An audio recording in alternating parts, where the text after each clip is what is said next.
We will start the meeting with item number 1, approval of the minutes of the May 12th, 2022 meeting. Can I have, is there any motion to accept the minutes as motion by Alder Dinney?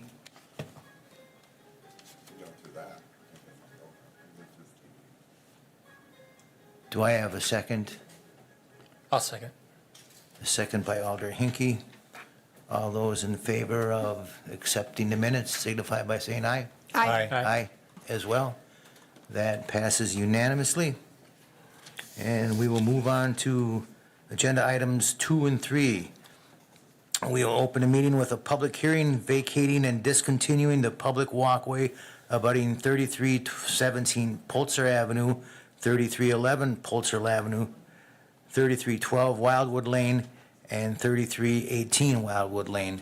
This public hearing is open. Anybody would like to speak on this matter? Please come forward now.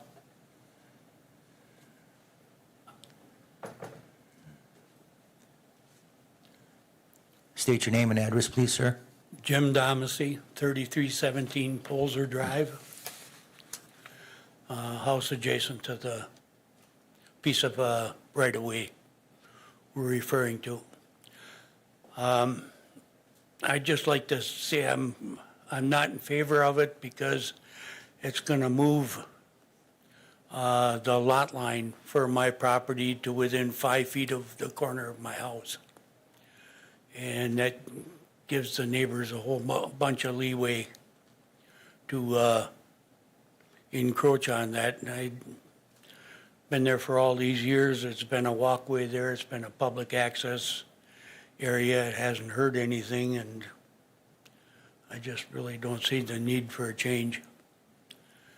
Short of I've wound up with hardly being able to walk around my house on that side without stepping on somebody else's property. For me and the neighbor, it probably doesn't make any difference. For the sale of my house, I sure wouldn't want it if I looked at it and saw that the lot line came right up to the corner of the house. So that's my 2 cents. Thank you, sir. Eric, do you know how this came about?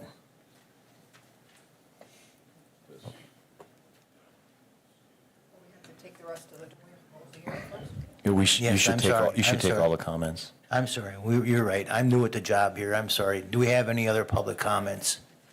Yeah, I'm Gene Storch, and I'm at 3311 Polzer.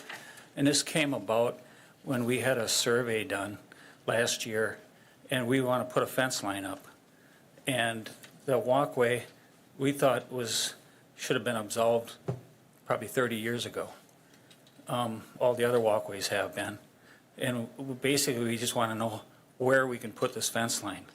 Because eventually, maybe in another year or two, we're going to be putting one up. So, and it's been a walkway for a long time. And I know Jim, I don't know exactly where his lot line is going to be. And he says he's only going to have about 5 feet up to his house. I guess I wouldn't like that either, but we were the ones that approached the consideration of having that walkway vacated. So basically, like I said, we had a lot line, which we did not know went quite a bit further out. It actually goes to the telephone pole, and that telephone pole all the way back, it's kind of a trapezoid shape, and that does obscure quite a bit of Jim's property line. I understand that, but I guess I'd like to know, exactly where what I have access to. The walkway, all the other walkways have been absolved, and I'm just wondering. And they said they should have done this 30 plus years ago. This is the only one has never been vacated in that area. So I don't know if they're going to take that into consideration or not, but I just like to know where we stand on this. So, okay. Thank you, sir. Thank you. Any other public comment? I'll see again, any other public comment? And one more time, any other public comment? And then we will close this public hearing and we will open this up for discussion amongst the committee members. Yes, Alder Rasmussen. Thank you. A question, I guess, when we vacate things like this, you know, like we do with alleys and excess right-of-way and things, ordinarily, is this a situation where half of it goes to each property owner, or does the entire piece go to 3311? In the end, it's up to the county, but talking with our city surveyor, it was all the same plat, so I believe it would be go 5 feet to each side. So the first gentleman's concerned that the lot line would be 5 feet. He would actually gain 5 feet of property if we vacated the alley. Each person would, or each abutting owner would get 5 feet. So his line would actually move 5 feet further from his house. 5 feet to the east, basically? Correct. Okay. Because I think with the way the drawing looks, I think if you look at the outside lines of where the walkway is delineated, it does look like the line is right to his house. But, If you look on the petition, there's actually an aerial photo okay, that's there that shows the Got it. houses. So okay. the gentleman that spoke for 3317, I'm not quite sure why he thought it would come closer. Maybe he can, but I know it'll be 5 feet away from my house. it'll be 5 feet further away. No, not further away, because where that thing is going right now is showing it right up against the corner of my house. So I'll get 5 feet from there. It's the sketch, though. That's the problem, I think. So there's a 10-foot strip of land between you and your neighbor Yes. right now for that walkway. Yep. That what we're proposing, or what the petition was for, is to vacate that 10 feet. So if that 10 feet is vacated, you will get 5 feet of that. Right. And the center line of that, where the lot line would be 5 feet from the corner of my house. I don't have, I mean, it's just a picture, but the lot line would get 5 feet further from your house, so I don't know how, it would be, in my mind, a positive thing for you. Well, yeah, if it was 5 feet from, 10 feet away from my house, yes, but It's 5 feet from the existing lot line, though, right? Not 5 feet from where the home sits on the lot. well, unfortunately, the home sits about a foot from the lot line. Okay, so this would make it like 6 feet then in a case like that. You're actually gaining land towards the neighbor. And that's how I understood the sketch. Correct.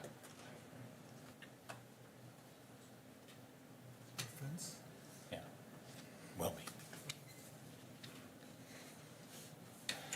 Any other comment? Yes, Alder Denny? Yeah, so I understand right now it's wide open and there's the proposal for a fence to go within 6 feet of his house. Is that correct? Well, as it sits right now, the city has a right-of-way between their houses to build a walking path. If we wanted to right now, we could put a walking path between these two houses and go down to between Pulser and Wildwood. Well, it has never been developed, and we don't have any plans to develop it. So what the petitioner had asked is, well, can you just vacate that so I can put my fence, not on the walkway line, but on the line 5 feet further away from my house, and then his neighbor would have 5 more feet of land. Basically, that easement would be absolved, and the city wouldn't have a right to put a walkway there anymore. But the issue is a potential fence. There's current setbacks, I would assume, for putting a structure within 1 foot of a house or a lot line, is there not? And could the fence be considered a setback from the existing building? I mean, I don't know what zoning says, but it sounds like we're talking about putting a fence within 6 feet of his house. I mean, it's hard to tell I don't know where the exact lot lines lay. That would have to be surveyed out to find out where his lot line lays with his house. I don't. Okay, yeah. But when you look at it today, like you can't, just because there's right-of-way there on a map, when you go out there, you can't see it. Because it looks like 2 yards that come together. There's never been any construction of any walkway, right? So it just looks like 2 properties that come together. in the yard. And so if each party gains 5 feet, both yards get bigger. And so what's coming closer together is the middle, not, they're each moving into the middle of where the walkway would have been. So the one could come a little further to the west with his fence, but the other one is gaining 5 feet in that same direction. All the petitioners signed the petition, but now I understand the gentleman from, was it 3317? Yes. Is objecting. I had signed it when he came around, and I guess I didn't realize how close that was going to come until he had it surveyed and ran a string up across there, and if that's gonna be the I guess problem- you should come to the mic, sir. Yes, when Gene first approached me about this, I agreed. I had no idea, I guess, where the lot line was. He had a sketch or a drawing, but I guess in retrospect, now that I see where it's going to go, based on the line between the telephone poles, which are on the, supposedly the corners of the lot line, boy, his fence could be 6 feet away from my house. And I'd really just as soon not have that. It's, the way this whole neighborhood was laid out has been messed up. We've got another house, 3 houses down from us, that's got a lot line that runs within 2 feet of the edge of his house. After they surveyed it, and the time they got all said and done, both neighbors wound up having to move their sheds. And he had to tear out a stone retaining wall or planter and everything else, but he technically can't even walk around his house on that side without stepping on a neighbor's lawn. But this was all done in the 1950s, and I have no idea what the purpose or what the thinking was behind it. I'm just concerned, I'm getting old, sooner or later I'm gonna have to sell the house, and I'm concerned about the saleability of the property. If, the neighbor or the next neighbor or anybody new can run a fence within 5 feet of the corner of my house. Whereas the open space hasn't bothered anybody for 50 years. And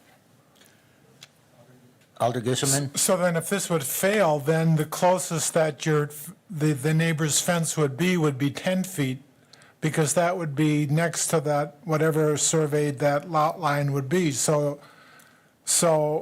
that fence would be, whatever that would be, that walkway would be that 10 feet away. So I guess that other would be 4 more feet away from your house than the walkway. So by denying this, you have that walkway between yourself, your house, and the new fence of your neighbors. Am I understanding this right? If this would be denied, Right, then the fence. would have to go to Zone- that. Yeah, zoning allows the fence to go up to the property line. So, but that would be basically that 10-foot plus away from his house. no, it'd be 5 feet away. 5 or 6 feet. No. Be- We deny this, though, it stays as is today. yeah, that right of way will stay. So what, no, I don't know what he surveyed. I don't know if he surveyed I don't know if he surveyed the right of way on each edge of the right of way? We just surveyed our lot line, the lot line itself. Okay, That hasn't been done, and it was actually a surprise us too. The lot line actually goes, if you can tell on that photo, it goes right from the telephone pole. Doesn't it? Okay, well, close to it. It's about 5 feet from the telephone pole, so we figured if we disperse the right of way, it would then take us to the telephone pole. Okay, all right. no, they can go up to the lot line, yeah. So you surveyed your side That's of the correct. property? Yeah, we have posts on. Okay, Yeah. all right. That's correct. So then you would gain 5 feet to the west, and then he would gain 5 feet to the east, and your fence then would come down the middle. Would come closer, I think your objection is that if the fence would be 5 feet closer to your house. right? Yes.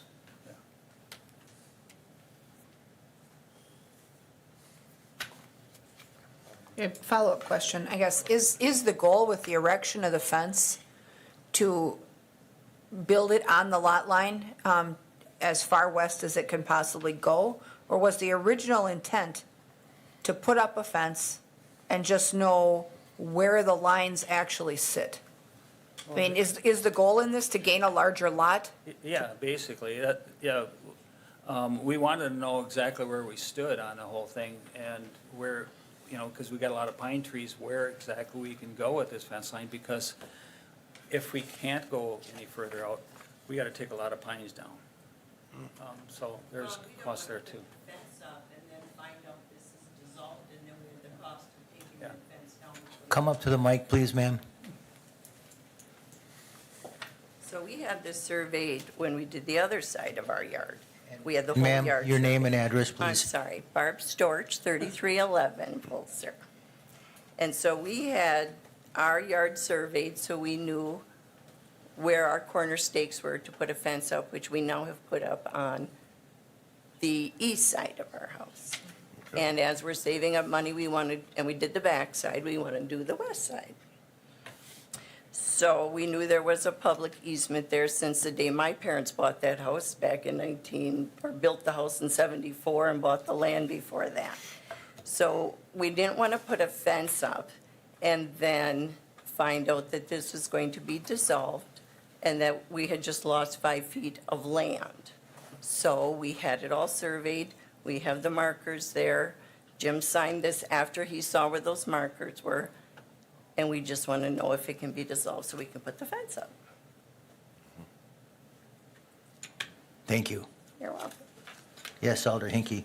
Thanks. Just to Gary's point, I mean, if we do deny that, correct, they would have to put it 10 feet away, but then the city could come back through and say, we're going to put a sidewalk in, and it would be 1 foot away from his property because it would be a public easement.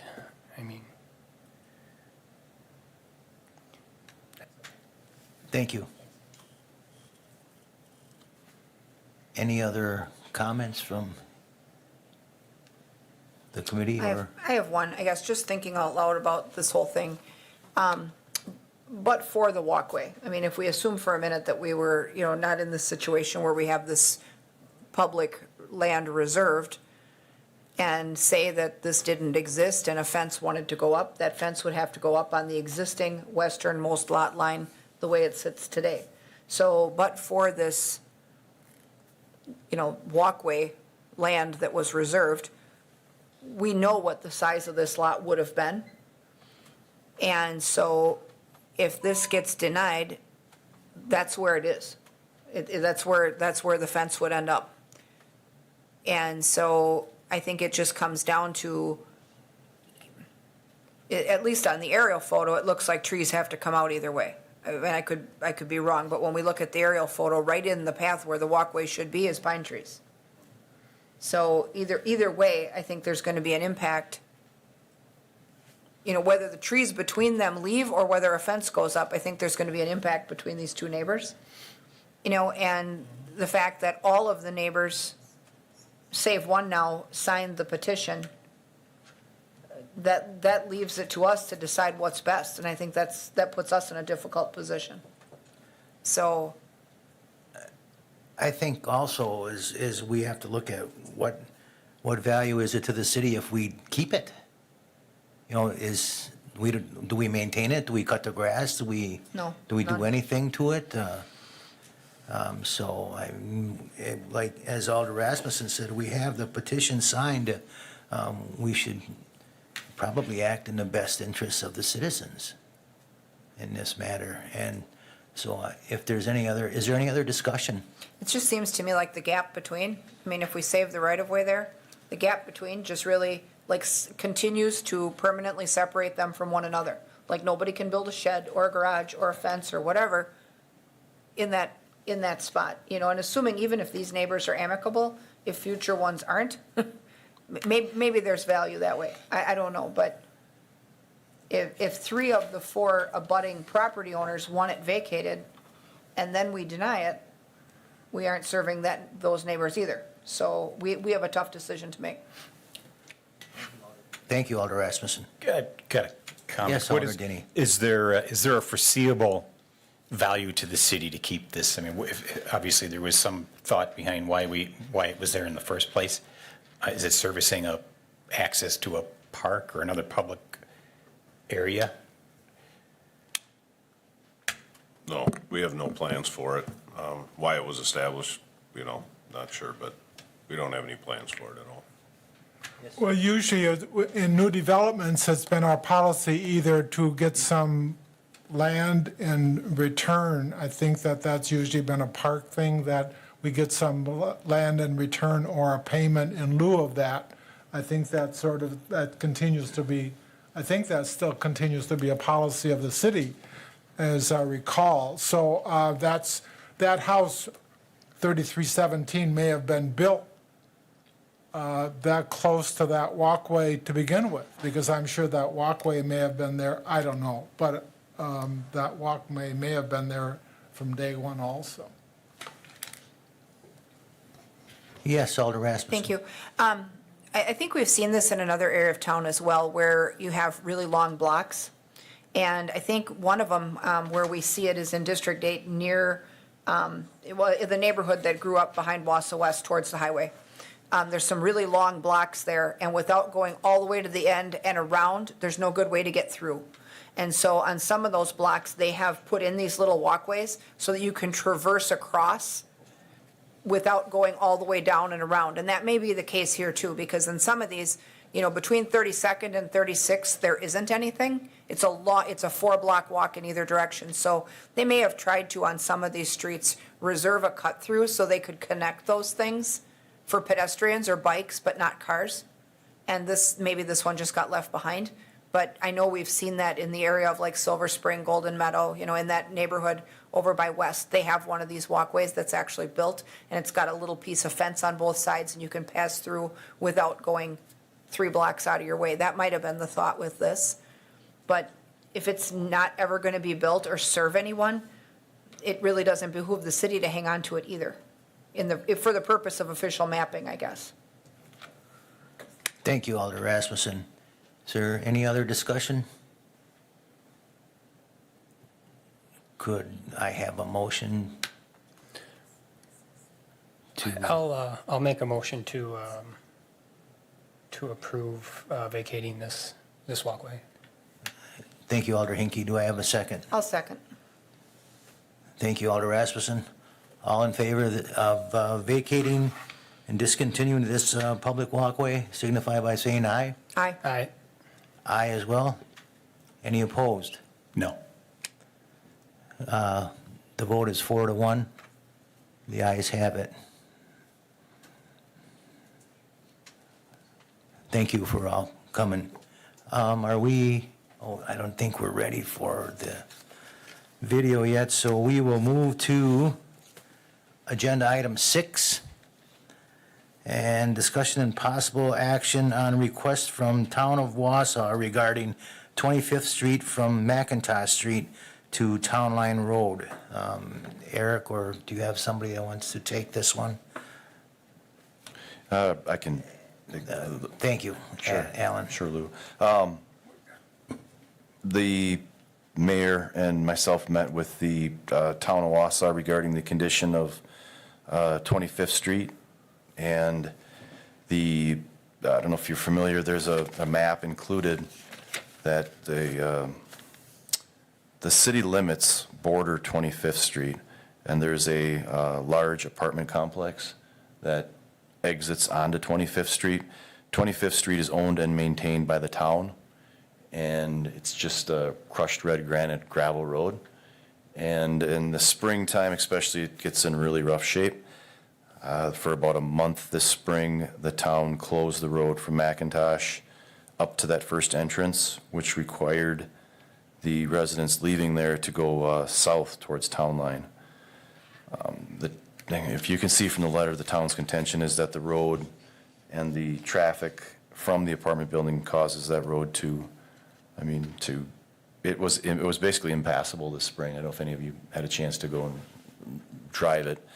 So you can read the town's letter and their request for the city to either work with them or support them in a grant application. So, I did, the road, I did drive it yesterday. It's starting to heal up. They do have it opened again. So it's not in great condition, but it's definitely better than it was, and I think it'll be fine for the rest of the summer and the winter. It's just that, it really is that 1 month in the spring where it really breaks up. Are the apartment buildings, are they in the city of Wausau or the town? The apartment buildings are in the city. And yet the town owns the road that goes through it, is that correct? Correct. So they get the road mileage, and they are the responsible maintaining authority. Yes, Alder Rasmussen. Thank you. I think that this is familiar. We've seen this before, and I think this was a problem way back to when Jim Reilly was the town chairman out there, and he's visited this committee before. I want to say it's been 10-plus years, and this has happened periodically. And the apartment building did bring the brunt of the traffic, but it's right where the city meets the town. And so, the requests in their letter are valid. We certainly can understand their concern about paying for a road and then having it annexed and then getting nothing for it. That concern is there as well.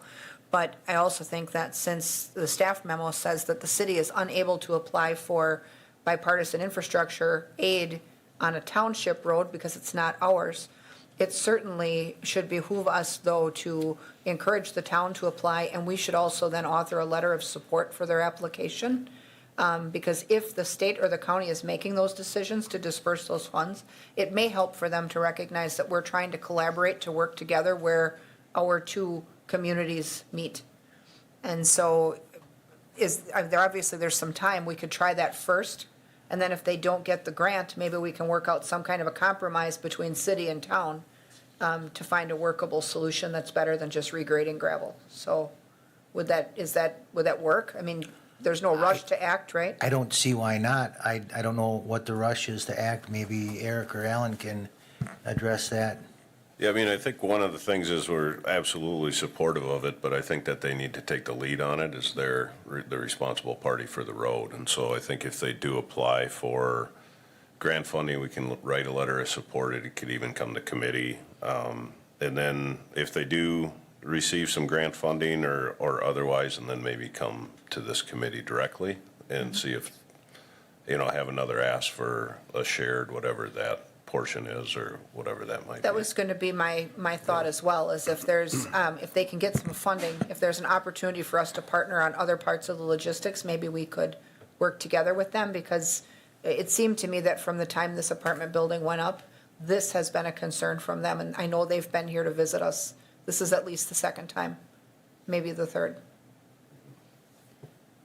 I can say that I fully agree with that. It's definitely not our road, but since we use it, we offering them the support they need is basically what we can do for now, and go with it from there. Yeah. And so is this something we need, is there any other discussion on this? I feel like we could direct staff by consensus. I don't think we have to vote. Okay. If we all are thinking the same way. We getting a nod from everybody? Getting a nod? We're nodding over here. Yeah, you got that, Alan? I guess I could contact the officials from the town and just let them know that we're supportive of and if they need a letter of recommendation, we could provide that, or not a recommendation, but of support. We Sure. should provide that in a grant application. Sure. One thing I also want to add is that the owners of and it's kind of written up in the, there is a gate or a fire entrance off the back that goes out to Buteo Cove, and the request was from the town to open that up to alleviate some of the traffic. So the owners of the apartment did open that up when that road was closed.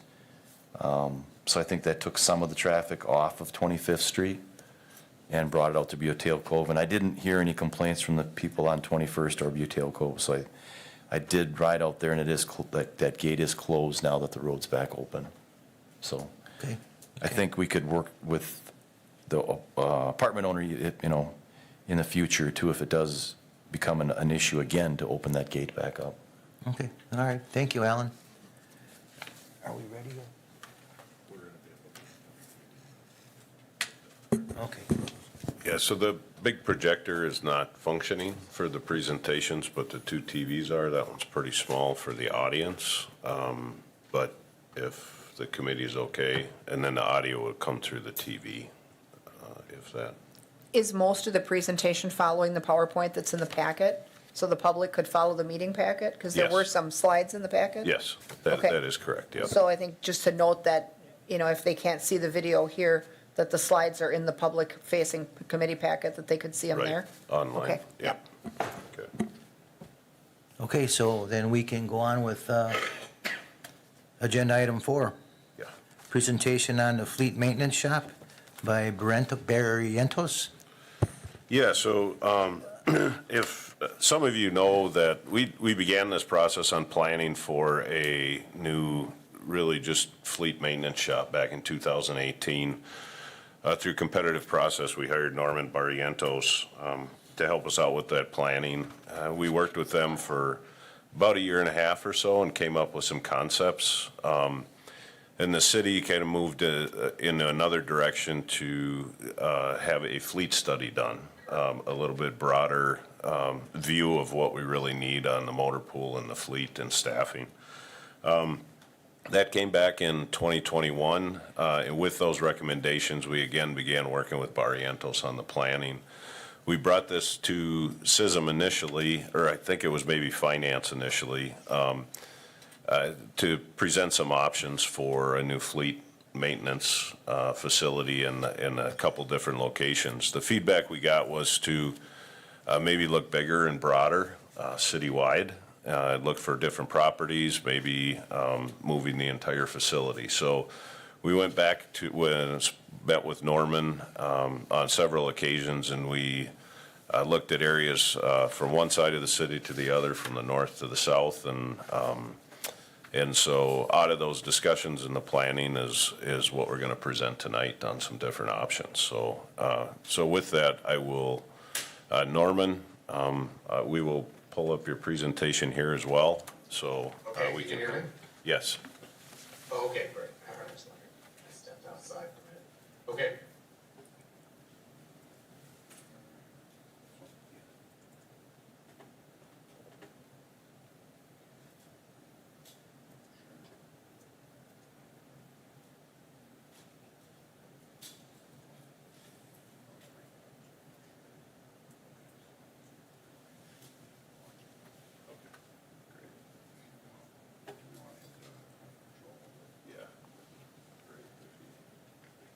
Okay.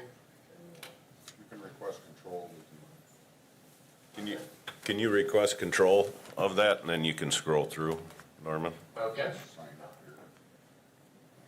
Which side is it on? No, I just assigned it to him. Okay. Okay.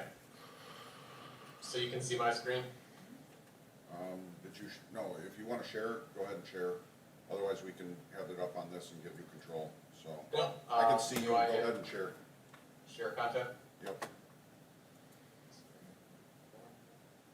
Okay. So you see my screen? Oh, I see. It's the other screen. See your Okay. web desktop. You see that now? Okay. You see the slides? Yep. Okay. All right. Thank you, Eric. Norman Barrientos, architect. And I've been working on this since 2018. We initially started with a space needs, facility conditions study, looked at expanding at the current site, and we looked at various options for that.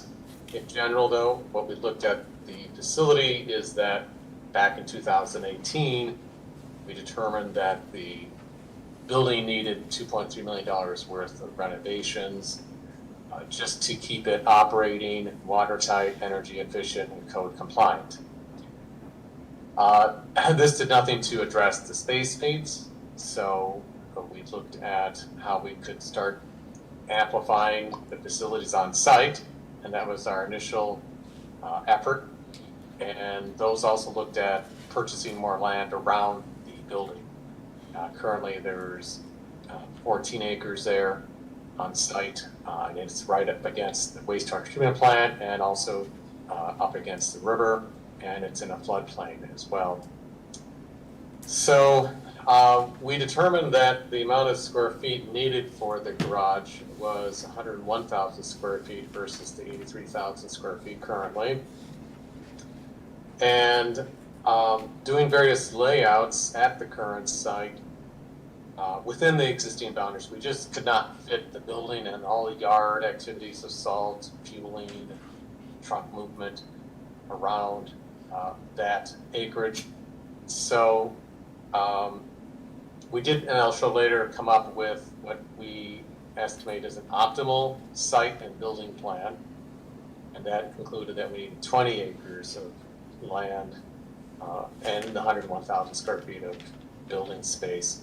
In 2021, the city retained Mercury to conduct a fleet management study, and they recommended in their study that it'd be best if, or it's recommended that the city divide the motor pool, the fleet management component, into a separate building, which we did from there on in our studies.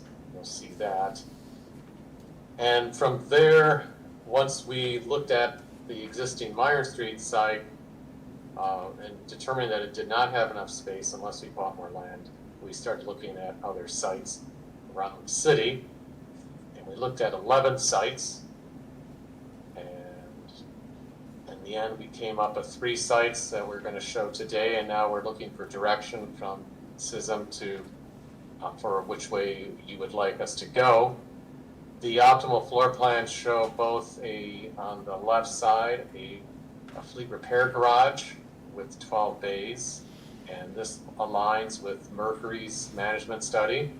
And then there would be a garage for parking, truck wash, shops, and the crew area. And that one is 81,000, and their fleet repair garage is 21,000. This is a hypothetical plan. If we had the land, it would be rectangular and have multiple access points. It would allow for trucks to move around and circulate. Sometimes they're carrying trailers behind them, and they need to fuel, wash, unload sand, access culverts and castings, or access stockpiles. And then as well, we need a stormwater retention pond on this. So hypothetically, all that this building area, the main garage, the repair garage, and all the site construction, we estimated $31,400,000 for the building and the site development. Looking at the city, as I mentioned, we looked at 11 sites, and from both east and west, north and south. A is the current site where the Myron garage is. It's essential that the site be near the city network of streets and other services that they're providing. So being closer to the center would be better. We did explore other ones. After looking at the 11 sites, we ranked them based on these criteria of size and distance to the service area, access to main arterial roads, whether they had wetlands, as some did, environmental justice, road inclines, site topography, does it meet the city master plan, zoning conformance, and any extraordinary site development costs, such as demolition or excess grading. So the top 3 sites that ranked were the existing DPW site, assuming you could get more land around it, the county garage on West Street next to the Quick Trip, and then on off the highway on the more west side, the Westwood Drive site. So those ranked top, and so we then dove deeper into these 3 sites. the Myron Street site, as well as we did take a look at the Cleveland site, land nearby, the West Street site, which is the highway shop, and that's Marathon Park. And then the Westwood site, which is a little north of the Rasmussen College. So the current site, the benefits were that it's generally centrally located.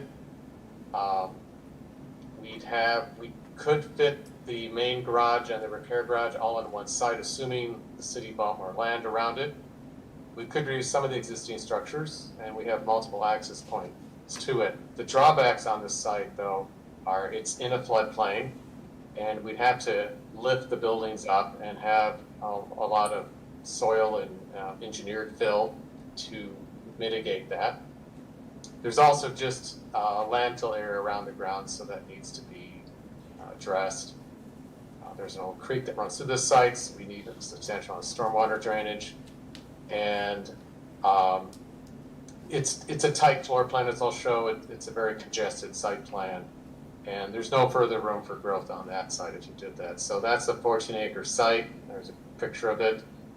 This is a layout, although in this left side here, this is additional parcels. In order to make this work, we put the repair garage on what would be additional land on it, and then rebuild the parking garage and crew area to the north of that, closer to the treatment plant.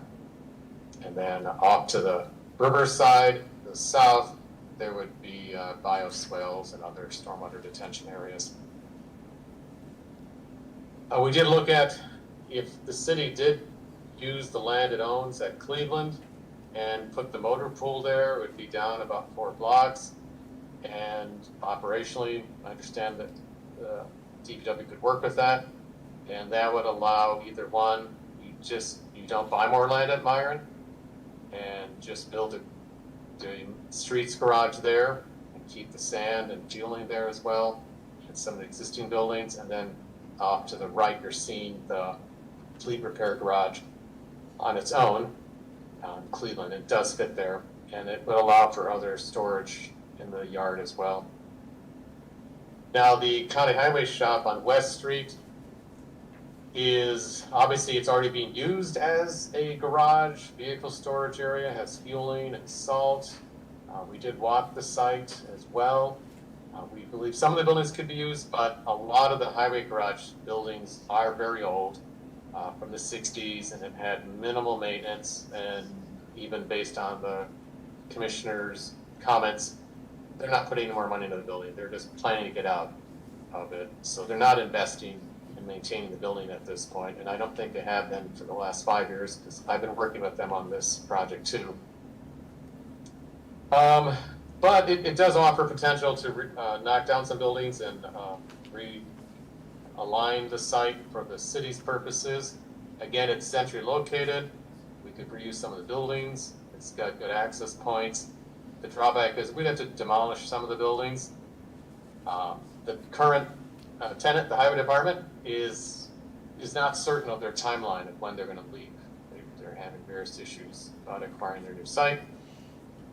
It actually is a site that just has enough room, but there would not be more room to grow on the site. And we may need to look at the motor pool staying back at Myron, or some portions staying at Myron. You have a split garage. So this is the site. On top is Marathon Park and the fairgrounds. And then the Quick Trip is down here. So that's the current highway shop. Our idea is we could use portions of it and realign a city garage facility here. And could be done in phases as well. We're thinking there's some compatible land uses around this site that the city may want to consider for expansion, other parcels. So, and then we looked at the Westwood site off of 5139, and it's privately owned. It's 23 acres, so it has enough land. It's rectangular. It's gently sloping. Generally good access routes. Actually, a very nice road here to get to it. Just a little off the center of the city service area. And you know, if the county does move to where they're hoping to move on U in the township of Maine or village of Maine, they they could possibly share some facilities like salt sheds and truck washing between the two. So that's the Westwood one, and that's the floor plan, that being Highway 51, Westwood. And my idea is you could line up the buildings along the street frontage and put the yard storage functions toward the back, toward the freeway. So those are the 3 sites. I'm going to wrap up this part here, and obviously I can take more questions if you'd like. I'm giving a very high-level view. But at the end of our study, we recommend the city consider staying at Myron and buying more land or using the Cleveland site. The other option is the county highway site at West, and even then considering maybe looking at some other sites around it if you wanted to bring all of the facility here and have room for growth, or the Westwood site.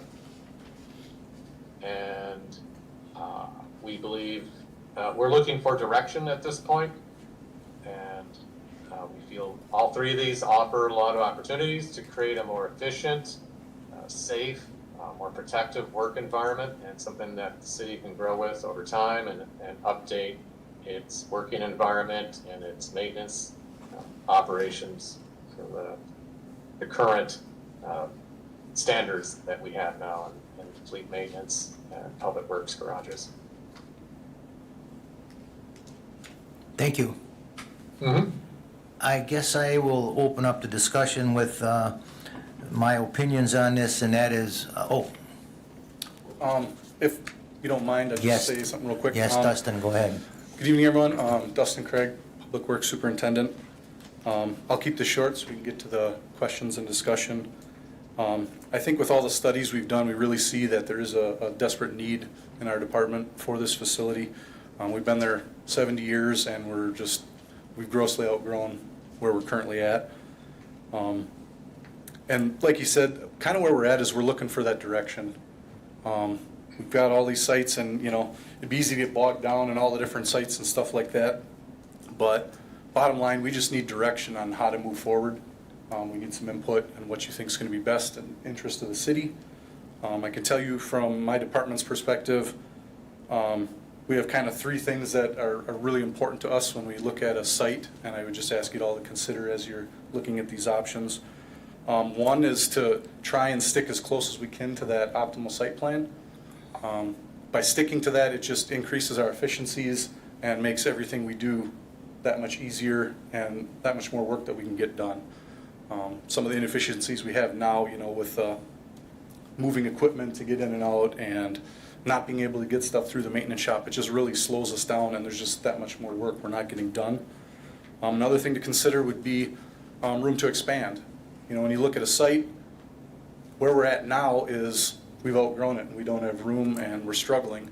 So finding us a site where we have room to grow, obviously nobody has a crystal ball. We don't know what size we're going to be, but when you build a site, we're planning on being there at least 50 years. So I have to assume in that amount of time that we're going to end up with more streets, we're going to have more equipment, So keep that in mind when we look at our sites. I think it's important to plan for the future and, make sure we have room to grow. And the last thing would be continuity of service. Some of the early renditions and plans we had was, doing a phased approach where we knock down part of the building and put it up. And so looking at where we're at now, I would maybe it's not as important as the others, but when it comes to putting the facility up, if we knock our building down, where do we go while the next one's being built? So kind of having a plan, and thinking about the site in a way that, honestly for us, there would be a huge benefit in having a site where our facility could be built, and then when it's ready, we could just move in and there would be no interruption in our service. With that, I guess, is there any questions or discussion? Thank you, Dustin. I would just like to say to the new committee members on this board that if you have not taken the time to go down and tour the current Public Works facility, I strongly urge you do so, because it's very interesting, and you will see that there is a dire need. And with that, I'm just going to say that when it comes to Site 1, I don't like it because you're moving people out of their homes. and that's a low-income neighborhood, where are we gonna put people? I don't like the idea of Cleveland Avenue being mentioned, because there again, that's a contaminated site that the city has, we still need direction from the city as to what's be going on there. And as far as the Myron Street location too, I think it would be beneficial for the city and that neighborhood to get that heavy truck traffic off those neighborhood streets. And as far as the West Street location, I kind of like that because there is room to grow. And not only is there room to grow, but when they do grow, we would be getting rid of one of the most blighted areas in the city. And it's centrally located. We also have to take that into consideration when you're talking about operating how many pieces of equipment. And I'm going to say, because if we take and put this out to Westwood Drive, how much more would that cost us per vehicle to get this where we need it in the center of the city over time, with the inflation the way it is today, and who knows how it is in the future. That's why I kind of lean towards the West Street location, because the county's already been there, the street's strong enough to do it, and there's room for growth. And with that, I will shut up and ask for comments from the committee. Yes, Alder Denny. So you consider all three of these viable options for you? For your, We're there now, so obviously we can make it work. There's just gonna be severe, like restrictions on how we get stuff done. I mean, yes, it's viable, it's not optimal. okay, so none of these presented are optimal choices, is what you're saying? If I had to pick, my optimal is the third option there. Because it gives us, the larger area and stuff like that. There is some drawbacks with being a little further from the center and stuff, but it gives us space to room, to grow. Okay, I guess my 2 cents worth then is, I mean, obviously, that does look like the nicest option if one were to have the whole world to pick from, but have we looked at relative cost between A, B, and C? And my inclination would be to try to find the most economical route.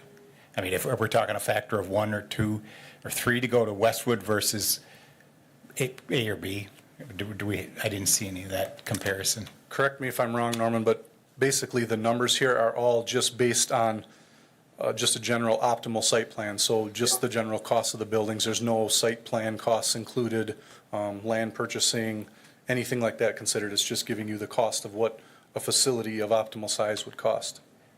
Right, I understand, but between the three, there's got to be an optimal minimization on cost.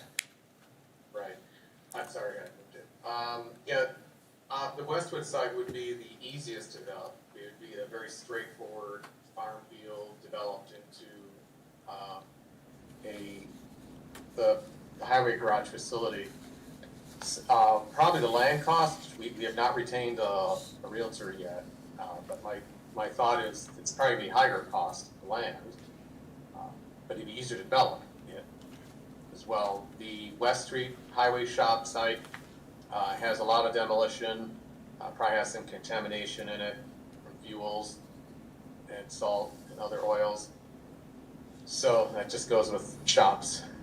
I have no idea what the county is willing to sell the land, so I can't comment on that. But we did take a look at, if we had to demolish these buildings, what would that take? So there's a demolition costs that would be built into that.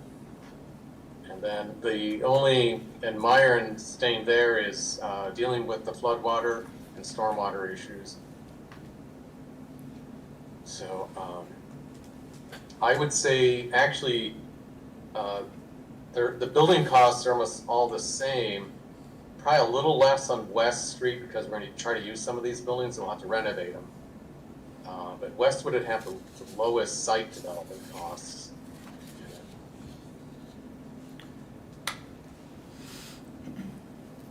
Oh, yes, Alder Rasmussen. Thank you. I think that we need to like rewind a little bit and recognize that this project has ballooned to $31 million. It didn't start out at $31 million until we started to talk about picking up the entire facility and moving it somewhere else. The original plan started out as leaving the office and the salt shed and some of the things where they are today and remodeling them, and then building a fleet facility on a secondary site, because those two things can afford to operate separately. And I think, correct me if I'm wrong, we started out with a cost of somewhere between $8 and $10 million, not $31 million. And as a city, we are hypersensitive to debt. We carry a lot of debt. We cannot afford to go out and borrow $31 million on a 20-year bond to build a facility that's just, like, we just can't. We could borrow 10 million. We cannot borrow 31 million. And so I think we need to, like, so often we ask ourselves, like, what would you build if the money didn't matter? And then you back into what you can afford. We're going to have to do that here. And we have a problem. I need to know where on Westwood Drive this site would be. Is it the corner of Westwood Drive and County Highway U? Or is it in the middle? Okay, so if you're in the middle, chances are the property owner that you need to work with is sitting in the back of the room. And that site or that area was never envisioned to be a public facility that pays zero property tax. The road was built out there and the land was subdivided such that it is prime commercial development land. And it is to be part of our either education and medical campus or other commercial development. It was not made to become a city garage that's visible from Highway 51.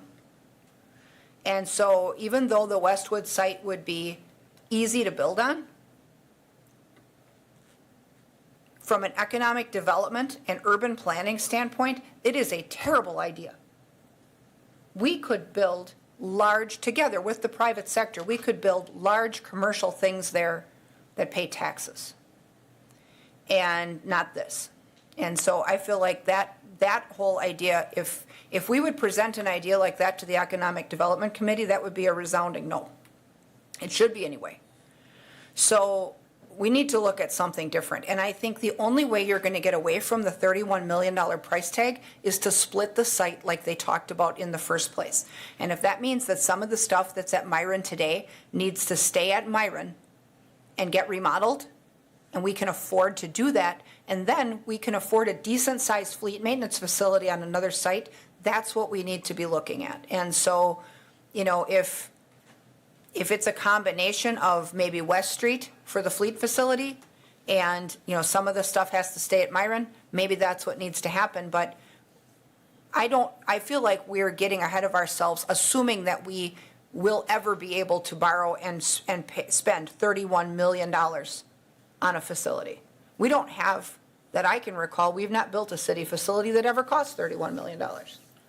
And so I think we need to, part of the reason to study this was so that we could understand that when we started talking about picking the whole thing up and like putting it down somewhere else, we knew that would be an expensive proposition, but there were no numbers to offer to anybody. That talk started in the Finance Committee. But not knowing what the price tag would be, I think if the Finance Committee was told that the price is triple, they would walk back their willingness to pick up wholesale and like completely relocate, because we just can't afford that. And we've already they're overcrowded. They're having trouble with recruitment and retention because there's no decent environment for mechanics to work in. There's way more work to be done than there's space to work in. And we've been stringing them along for 3 years, trying to find like the perfect plan and the perfect place. And so there's frustration on the part of the crew that has to work in the existing facility, knowing that any decision we make is probably at least 2 years away, because you have to engineer it, design it, plan it. You have to like phased construction. And I mean, it took us a long time to build Firehouse number 2, and this will take the same amount of time. It's if we have a site like right now. So I feel like Westwood Drive needs to come off the table, because there is just, that area was never planned for our use. And so we need something different. Now, originally, when they started to look at the fleet maintenance facility at 1300 Cleveland, that was assuming that that site would have DNR closure from whatever was found in it, and that the facility would be built to current standards for things like oil, gas, spills, hoists, whatever needs to be put in there. So whatever was put in there certainly would not be making conditions on the site any worse. But the council allowed itself to remove 1300 Cleveland from the discussion. And so now we really need to be having a discussion about another site for the fleet part, so we can get the price tag back down to a reasonable level. We should not assume that the price tag has to be 31 million. I just think that we're going to cause ourselves a lot of problems with debt and delays. So, but Westwood's a non-starter for me. I have a question. I think it said in the packet that West Street some of the land was city-owned property, but is it true that it's county-owned property? It's county, that was a mistype. I'm sorry, what? It's county owned. Yeah, it's county owned. So we would have to purchase that from the county, is that correct? Yeah, the challenge with the West Street site is, I don't believe the county will be ready for a few years to move off that site, and then as Lisa said, we got a couple years worth of work on that site before we could construct as well. So the timing issue doesn't help us out as far as building a fleet. We don't really have city-owned property that's large enough, to build a fleet facility.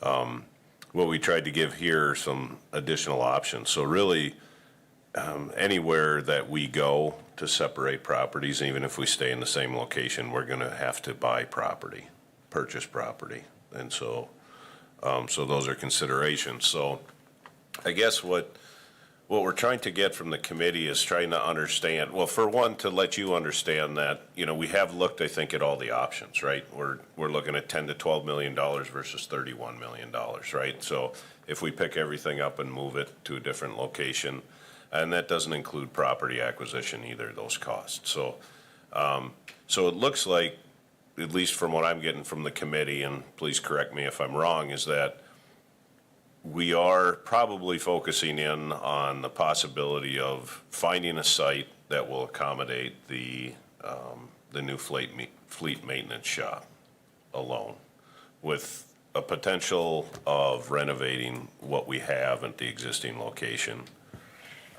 Maybe working with the buildings that are not in the floodplain, trying to figure that work out. We can work on that. The challenge is finding the property and the timeline that we need. So, Alder Gisselman? Well, just a couple, the Marathon County is currently with that whole plan over in Marathon County Park. I mean, I don't know when that is.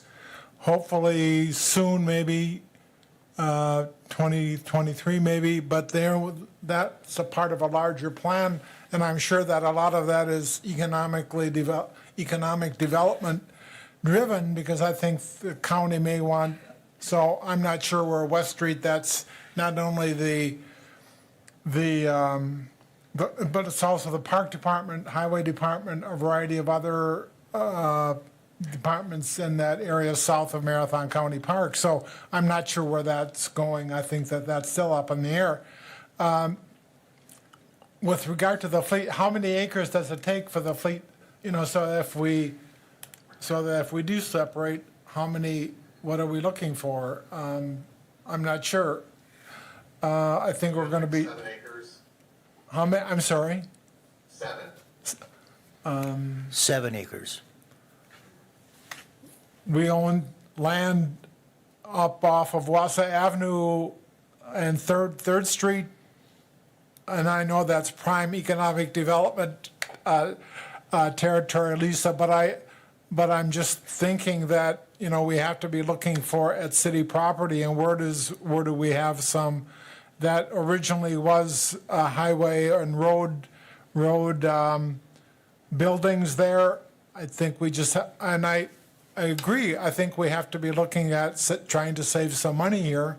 Right now, I don't know where we should be, but I'm sort of looking around the city and trying to find 10 acres that we can provide a fleet maintenance. And I know that's a distance from Myron Street, but we need to act somehow, and I'm not quite sure, but I'm continuing to look and see where we can go, because it is a number on your map.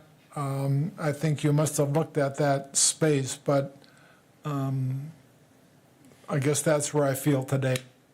Can I ask why the International Drive site scored 22? Because if we were going to devote undeveloped city property to something like this, from a standpoint of ease of use and ease of construction, business campus land, also prime economic development land, it's probably easier to find 10 acres out there than it is to take 10 acres off of Westwood from a private owner or purchase it from a private owner. We own the business campus right now. It was more location, being so far west.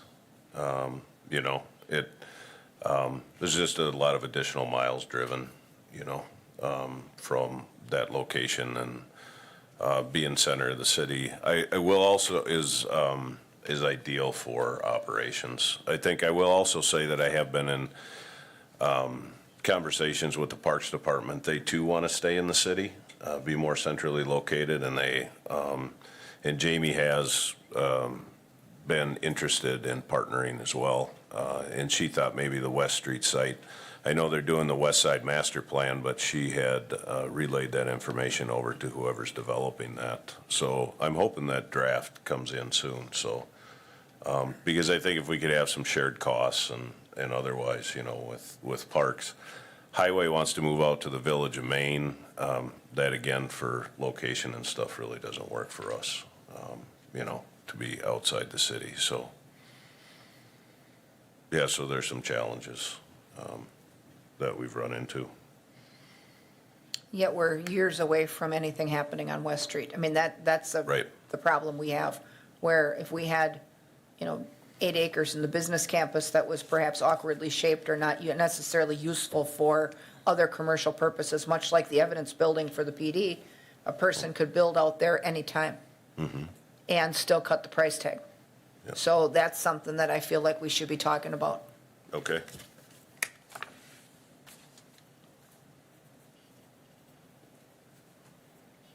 Any other discussion? Yeah, I would echo that.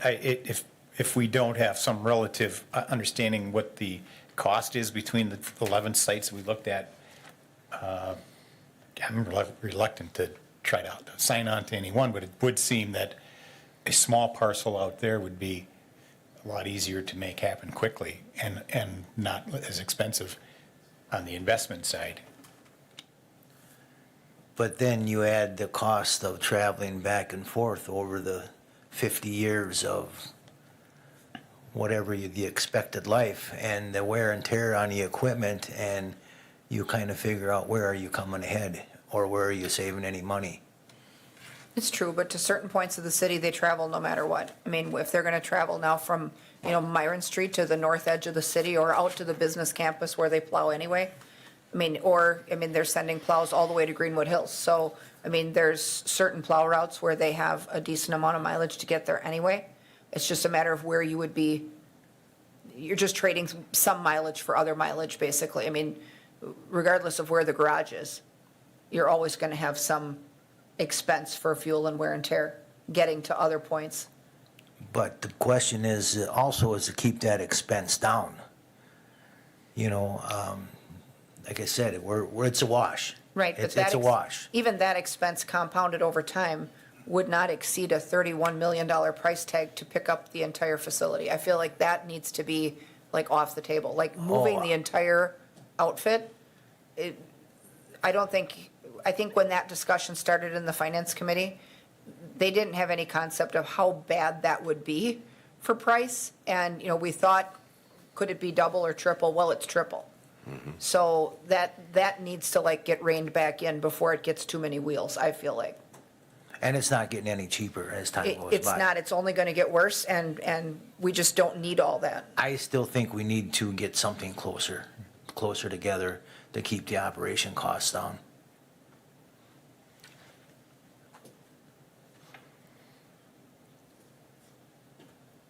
Alder Gisselman, you're, no?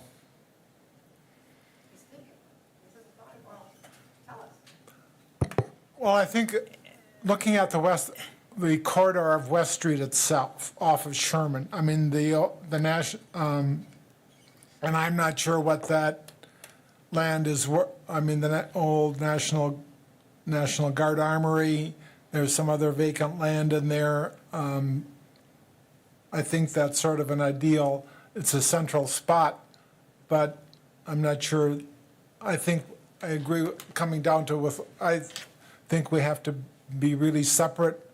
The two facilities have to be separate, looking for 10 acres, but I think we have to be more diligent in finding a spot somewhere. And working with some of those neighborhoods over in that area, it seems to be the cold storage facility and the ironworks, you know, where are we with those buildings? I'm not sure.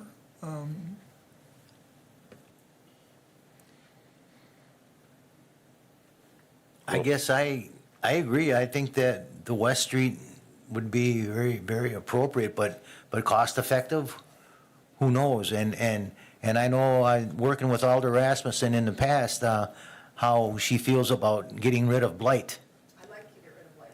You know, and I don't know, I mean, that Wausau Ironworks building borders my district, and I don't know how or they get by existing without the city enforcing their inspection laws, you know, the busted windows and that whole block, I mean, where that building is tore down, it's just a mess.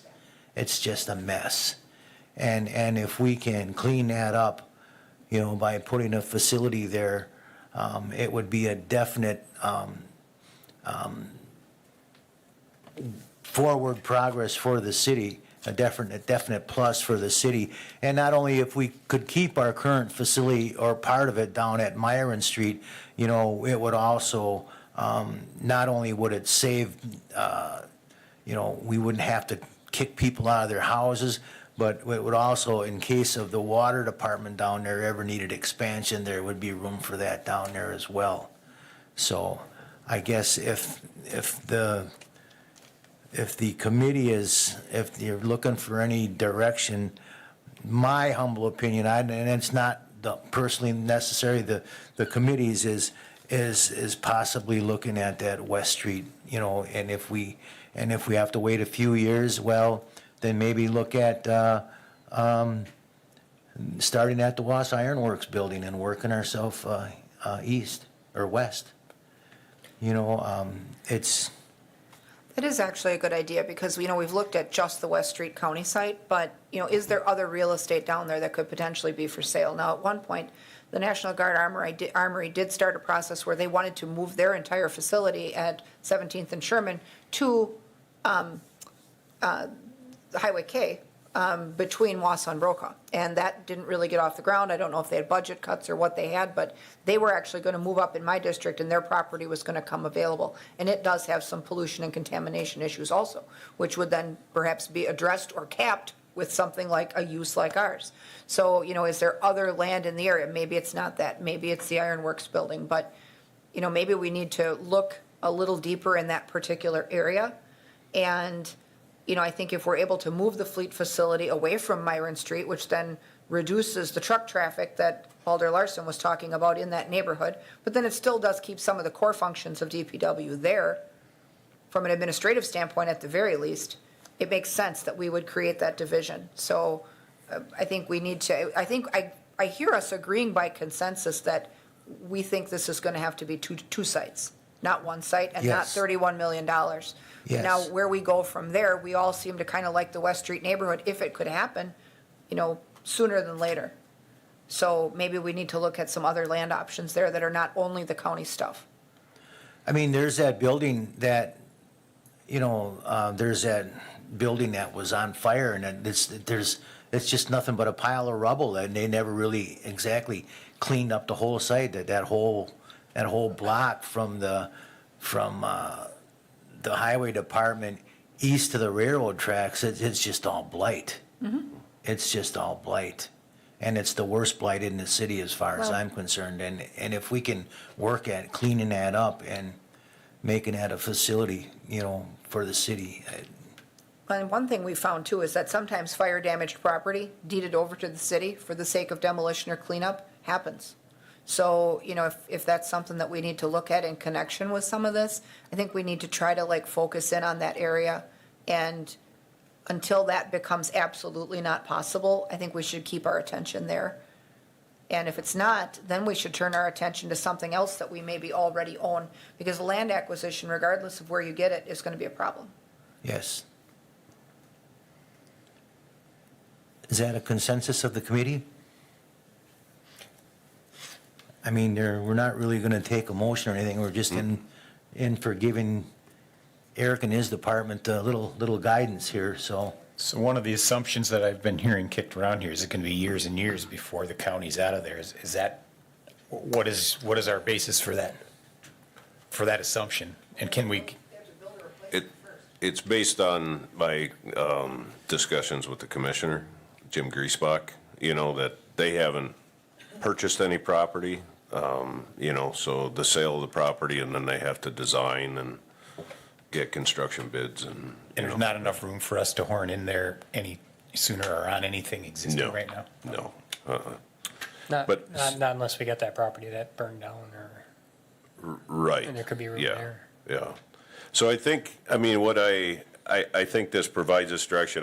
What the last meeting I had, and I really appreciate the feedback because, we were all over the city looking at everything. And so we didn't exactly know how far to go.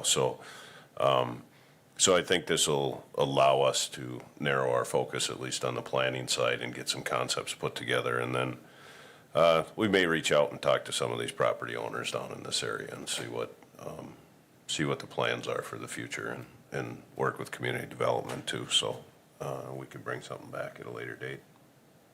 Okay. Thank you, everybody. We will now move on to item number 5, presentation of downtown redevelopment streets. by Thanks, Norman. Cooley Appreciate Design. it.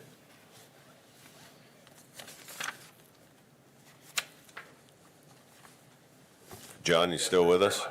I'll sign off. Thank you. Can you guys hear me? Yes. Great.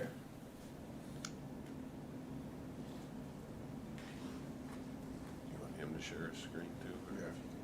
Yeah, can you share your screen, John? Do you have the presentation? I do, yep. I'm efforting that right now. Great, thank you.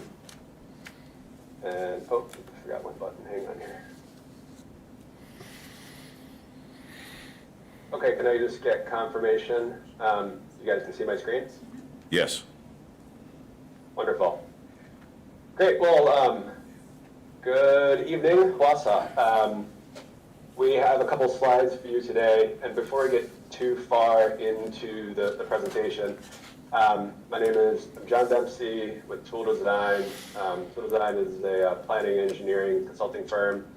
We really specialize in bike and pedestrian and urban design across the country. So I'm really happy to share with you some of the latest work we've been doing with Wausau Center, and as part of the redevelopment, we've been looking at street design layouts specifically involved with that redevelopment. So the overview plan, like I said, we specifically were working with the city and the developer collaborating on the streets highlighted in white. So it's Washington Street, 2nd Street, 3rd Street, and Jackson Street. And before I get too far into the layouts, I just want to kind of peel back the curtain and kind of tell the story, I guess, over the overarching theme and kind of how we arrived at some of the design treatments. I think the overall theme was really Wausau is the streets should be a space for all.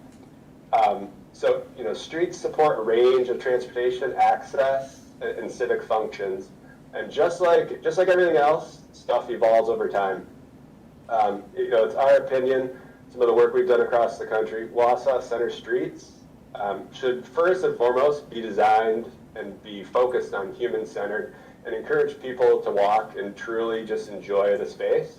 But obviously, there's other things happening in the street, and we want to be as thoughtful and make sure all those functions happen seamlessly as well, including access to public spaces, where people gather, eat, and play, allowing users mobility, traveling by their preferred mode, walking, biking, transit, or cars, allowing parking on street, and in addition to loading people, and delivery and service of goods is critical for a functioning and successful community.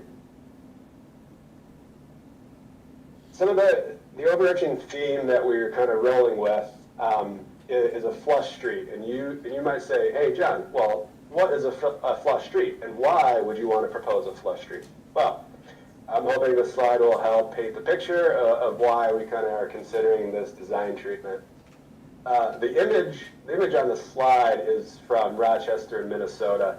It's a recently redesigned street close to the Mayo Clinic. As you can see, it is a curbless variety, and in my opinion, it is very similar land uses to downtown Wausau and any kind of proposed development that may happen. And in summary, flush streets essentially operate a lot like curb streets. They just really provide a higher and greater flexibility of how that public right-of-way can be used. As you can see in the image, there's delineation between where pedestrians can walk, where drivers can drive on the road, where people park their cars, where stormwater infrastructure can be maximized to reduce any kind of runoff into the underground utility existing system, where cafe seating and reach out should occur.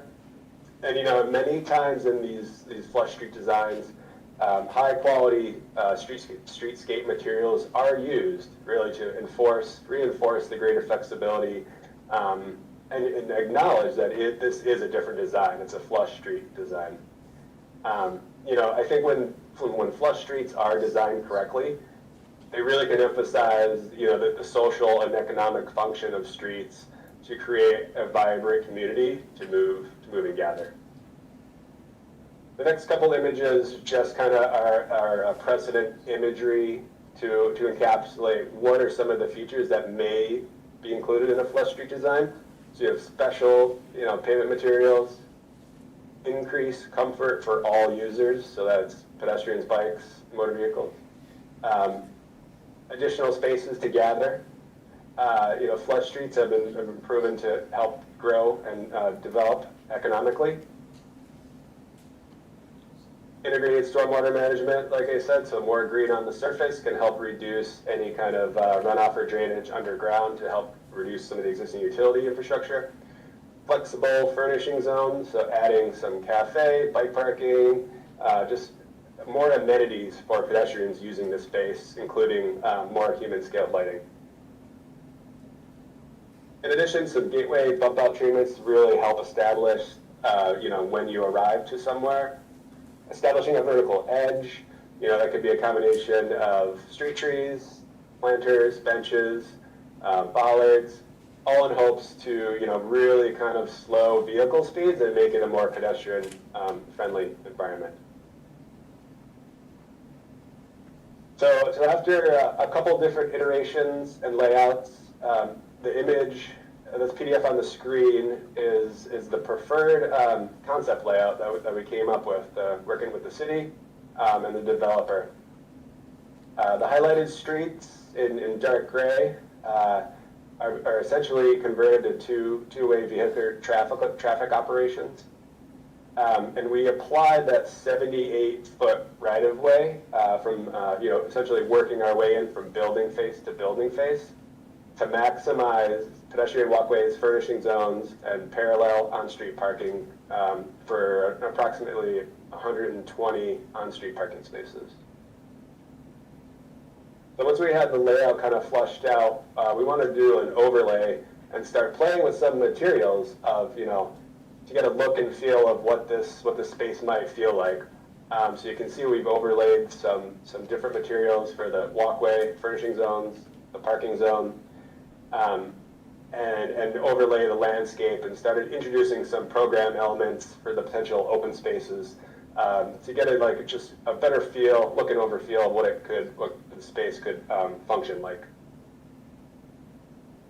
If we zoom in a little bit more, this was the approved 78-foot right-of-way typical section, essentially that we're working with on all the streets. So we used 10-foot sidewalks, 10-foot furnishing zones, 8-foot parallel parking, and then a 22-foot wide two-way travel way. And then if we zoom in a little bit further, I know the committee requested a little bit more detail of what some of these spaces could look and feel like. So we put together a couple of these photo simulation renderings. This one in particular is looking north on 2nd Street, kind of adjacent to where that park and open space would be. So you can see there's delineation of a clear walkway, furnishing zone with cafe, seating, places for greenery, and then also on-street parking and two-way travel for bikes and vehicles to travel at a safe and comfortable speed. And this is the last photo rendering that we kind of pulled together. And this is at 3rd and Jackson Street, kind of where the road turns from west to north, looking west. And again, just wanted to give a sense of applying some of these materials and landscape components to see what the space could actually function and look like, if all these pieces come together. And with that, I definitely can take any comments or questions.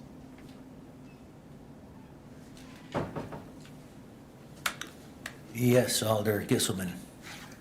I think Doug. Oh, Alder Dinny. So I have a question on the flush streets. Are these hard surfaced, or are they permeable, or is it you're using a gutter, a trench drain? Is that the design? Yeah, that's a good question.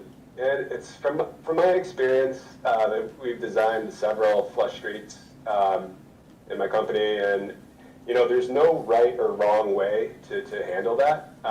You can do a French drain treatment. In these particular illustrations, we did a valley gutter treatment. So you can kind of see where it's darker and everything would pitch to the center. Still mountable with like wheeled devices, so a wheelchair, or people can easily traverse across it, but deep enough that it can carry water safely across the surfaces. Yes, Alder Gisselman. So you're not separating the bicycle.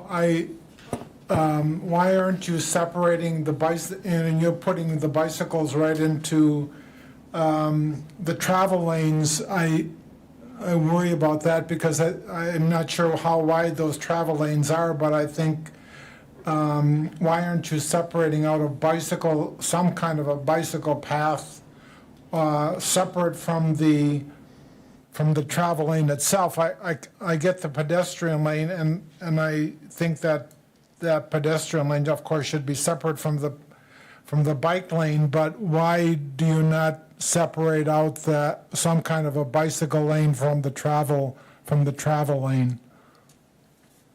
Right, that's an excellent question.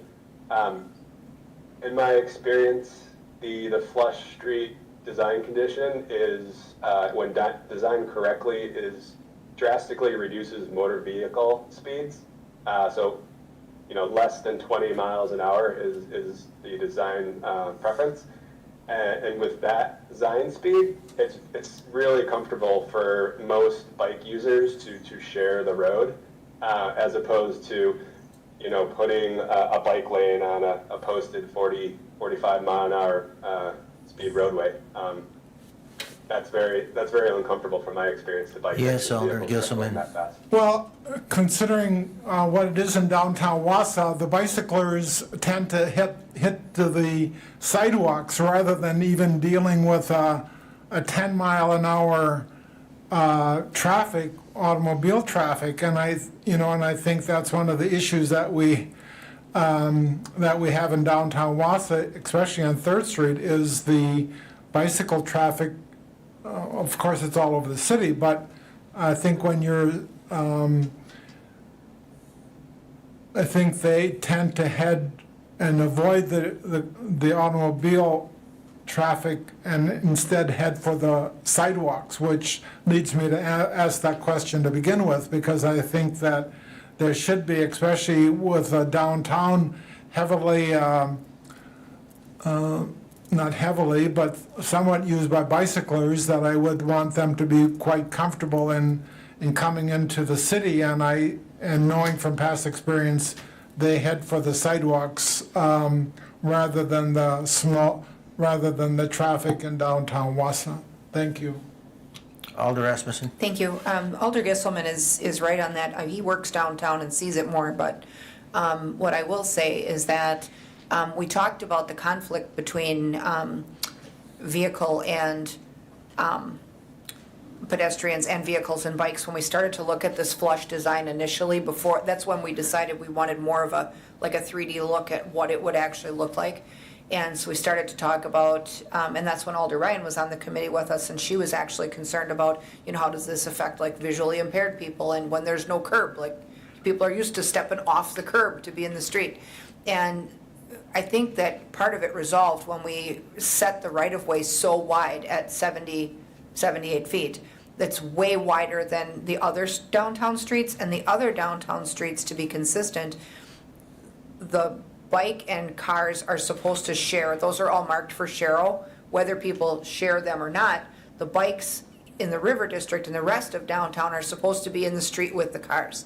And so to kind of keep this consistent, but this is also very low speed. It's a really wide roadway, but the blocks are short enough that you're not going to have enough distance really to get up ahead of steam to fly through there. And there was some traffic calming measures with the materials and that, and then of course parking on both sides. So we did have some early discussion about whether or not there would be conflict between cars and bikes. And we thought with the low speed that this area circulating in between was that they could coexist, much like they coexist on 3rd Street and on 4th Street and the others. Now, there are some absolutely that take the sidewalk. I've seen that myself. I think that's, the way our ordinance is, skateboards and bikes, wheeled vehicles aren't supposed to be on the sidewalk. We have rules against that, but it still happens. I don't know that we can stop it all, but I think we did figure that we could minimize the conflict between them because we were getting so much land to put the street on, if that makes sense. Thank you, Alder Rasmussen. Alder Henke. She basically stole the words right out of my mouth. I mean, we have ordinances where people are supposed to walk. I'm pretty sure we have bike lanes on a lot of streets downtown, and I mean, if you can only give them a bike lane if they don't use it. But back to the overall design, I really love it. I can already see different organizations wanting to shut down streets for a weekend or something, and without having the curb there, it just makes that whole area more walkable and usable, and for events. Thank you. Thank you, Alder Henke. I believe that we also should make room for some appropriated space for the bicyclists. I mean, if nothing else, just paint the lines like they do on, I mean, you talk about low speed street. Thomas Street is only 25 miles an hour, and yet they sure made sure that they had a bicycle lane on there too. So I think with the downtown as popular as it is for all people, I think we should need to find some space for the bicyclists, whether they use it or not. Thank you.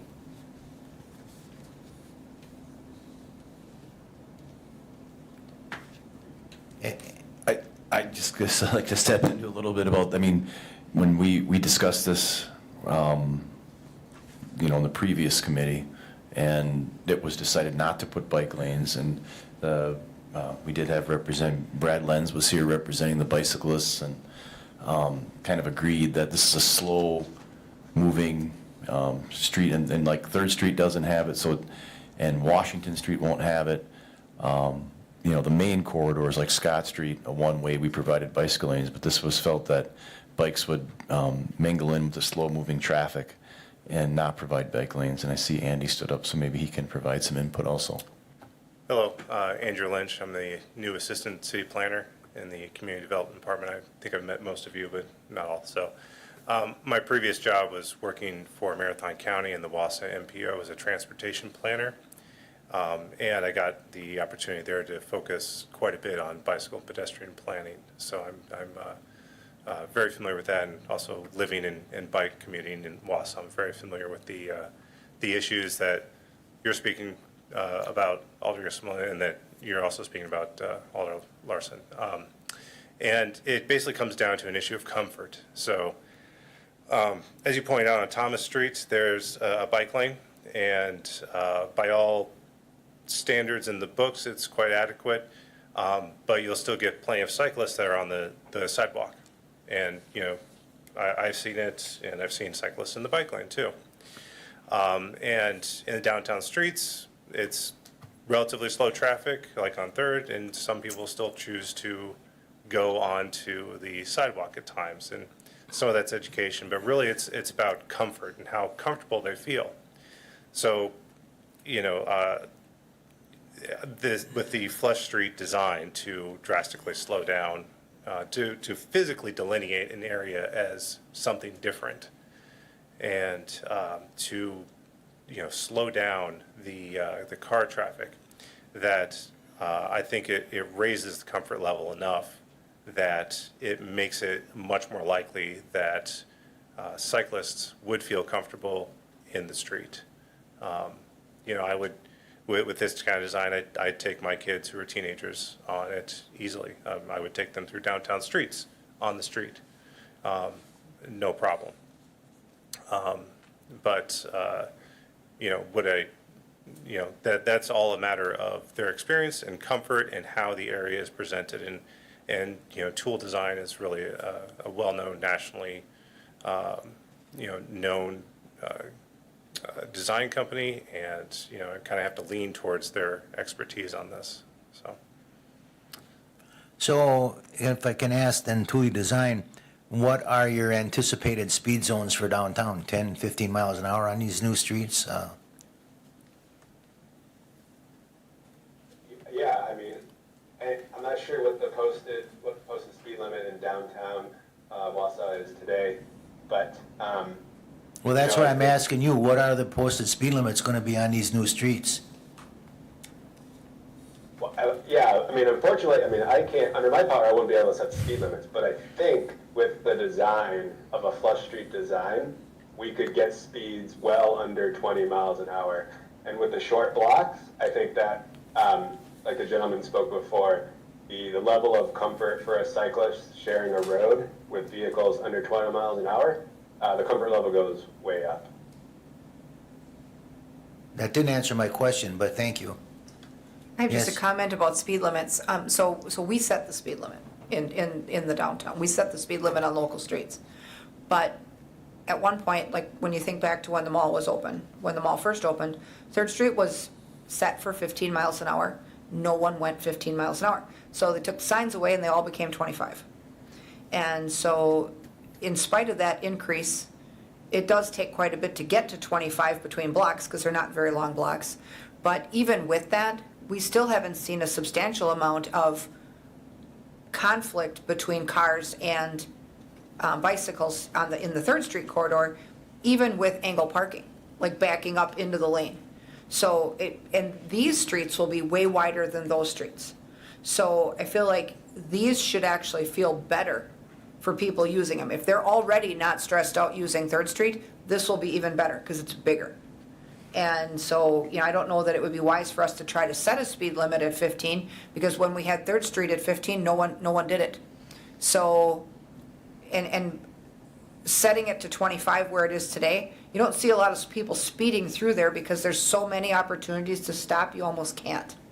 So this is kind of going to be like that too. They're short blocks. I mean, you maybe get a block or two, but it's not a long straight stretch where you have to worry about trying to calm down people that just keep going faster the further they go. I live on a short street too, and I seen yesterday 2 people speeding down my neighborhood street that's supposed to be a 25-mile-an-hour street. In fact, we had to get the police involved in one of them, so I There's just- always some. Yeah.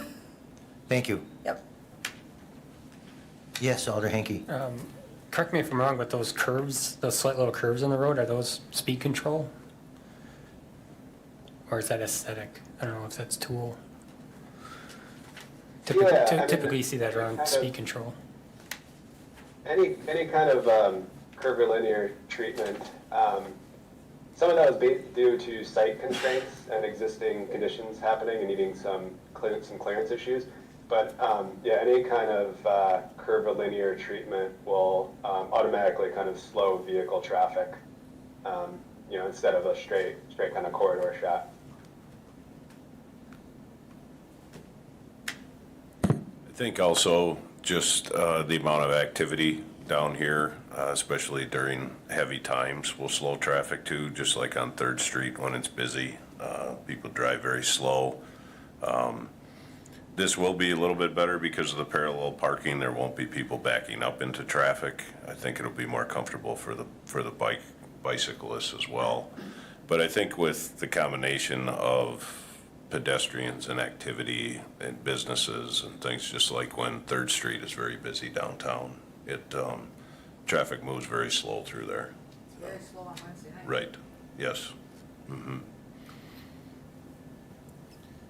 Yes, Alder Denny. Yeah, I'd concur with that. I like the design, I like the layout. I think it will slow traffic down. I just spent a couple of weeks in Annapolis, Maryland, and the traffic density is a lot higher, but in that downtown area, they have mixed bicycle and car traffic, and it just naturally goes slow. So I think this will create something different than we've seen here in town before. I like it, and I'd support it without additional width for bicycles. Yes, Alder Gisselman. Eric, so then we really don't, I mean, 2020, we don't know what this neighborhood's gonna look like in 2 years, because with residential, with some retail, maybe some retail, mostly residential, a furniture store, a parking ramp, mostly residential, we don't really know what kind of a retail, I mean, what kind of traffic is going to be in this complex to begin with? I mean, should we be, or is it an anticipated that it's going to be highly active? I mean, with those residences there, pretty much a lot of residences, a lot of apartments.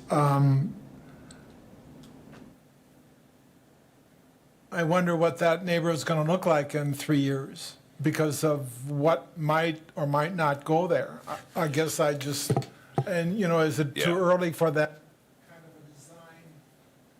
I just raised. Yeah, no, I think it's a good question. I mean, we're trying to run parallel, right, with proposed developments that are coming forward. And so there is supposed to be mixed use, you know, on the first floor for the first block, possibly the second block. The entire area we don't have, but we also have the Imaginarium that will open up in 2023. So there is going to be mixed activity there. Yes, it's the thought that there will be residential housing there, but along with other mixed use, that the streetscape would be activated by that, whatever those businesses are and commercial businesses on the street. So outdoor seating, outdoor activities, going through the green space, that's there, yeah. But I think what we're trying to do is trying to narrow in on kind of a concept, you know, that the committee might like, so that as we move forward to the final plat, as we move forward to, as the council yourselves look at different developments, that we're kind of ready to establish design, yeah. And obviously, if we had anything significant from what you do accept, we would bring it back, if something significantly changes in the concepts, yeah. Yes, Elder Rasmussen. In the initial design plan, when we envisioned mixed use, it really was small business type mixed use. So it wasn't any high density, high volume, any commercial use that would require a volume of surface parking or would draw such a volume of, all at once patronage that you would need a massive amount of, like traffic control. It's not like a big box or anything. I mean, when we looked at those plans, it was a lot of mixed-use properties that's contemplated that the residents in the area would support those businesses, kind of like they do the Third Street businesses today, where the area is highly walkable, and the people that live there would likely walk to their destination to get the things that they need from these places. So, I think we'd be hard-pressed. Our goal is to make it more walkable, not less. And so hopefully then, if people's dependency on the car, at least in the immediate area, if they live down there, is reduced somewhat, we'd see less vehicular conflict. I mean, obviously, people are going to come down there from other areas of town. We certainly don't expect that the patronage to the businesses would be limited, but we also think that a lot of people would be walking in the area to get the things that they need or want and not necessarily having to take a car. So that should reduce the amount of conflict too.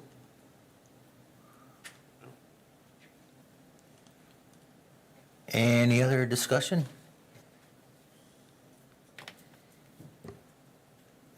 Would the recommendation then be to move ahead with this plan? We have it on for action? No, just a presentation, right? Yes. It is just a presentation. It's just no, we don't have to, no informal. Yeah, I think what we're really looking forward is there anything significant that you would like changed? Do you like the parking concepts, the flush street concept, the concepts that are on here? It sounds like that they were positive, okay. Okay. Thank you. Then we will move on to agenda item 7. Thank you, John. Thank you, John. Discussion and possible action on rerouting of South 52 and Business 51 in the city of Wausau. Alan? Yes, this is quite a complex item here, so I'm going to try and walk you through it a little bit, but I'm actually glad that this committee will be together for the next 2 years, because it may take that long to get this done. So you're here at the beginning. So to give you a little background, I guess, the original part of this came from the downtown study, I guess, and the fact that it was the recommendation actually by the plan that was adopted, that was done by Tool, was to Forest Street and First Street and Fifth Street to two-way traffic around the downtown, the redevelopment of the mall. So when we started looking into that, really the only way to do that was to get 52 and 51 out of the downtown area. In working with the DOT, it just wasn't feasible to get First Street or Forest to two-way traffic with the state highways on them. So we've been working cooperatively with the DOT, and it's been a good.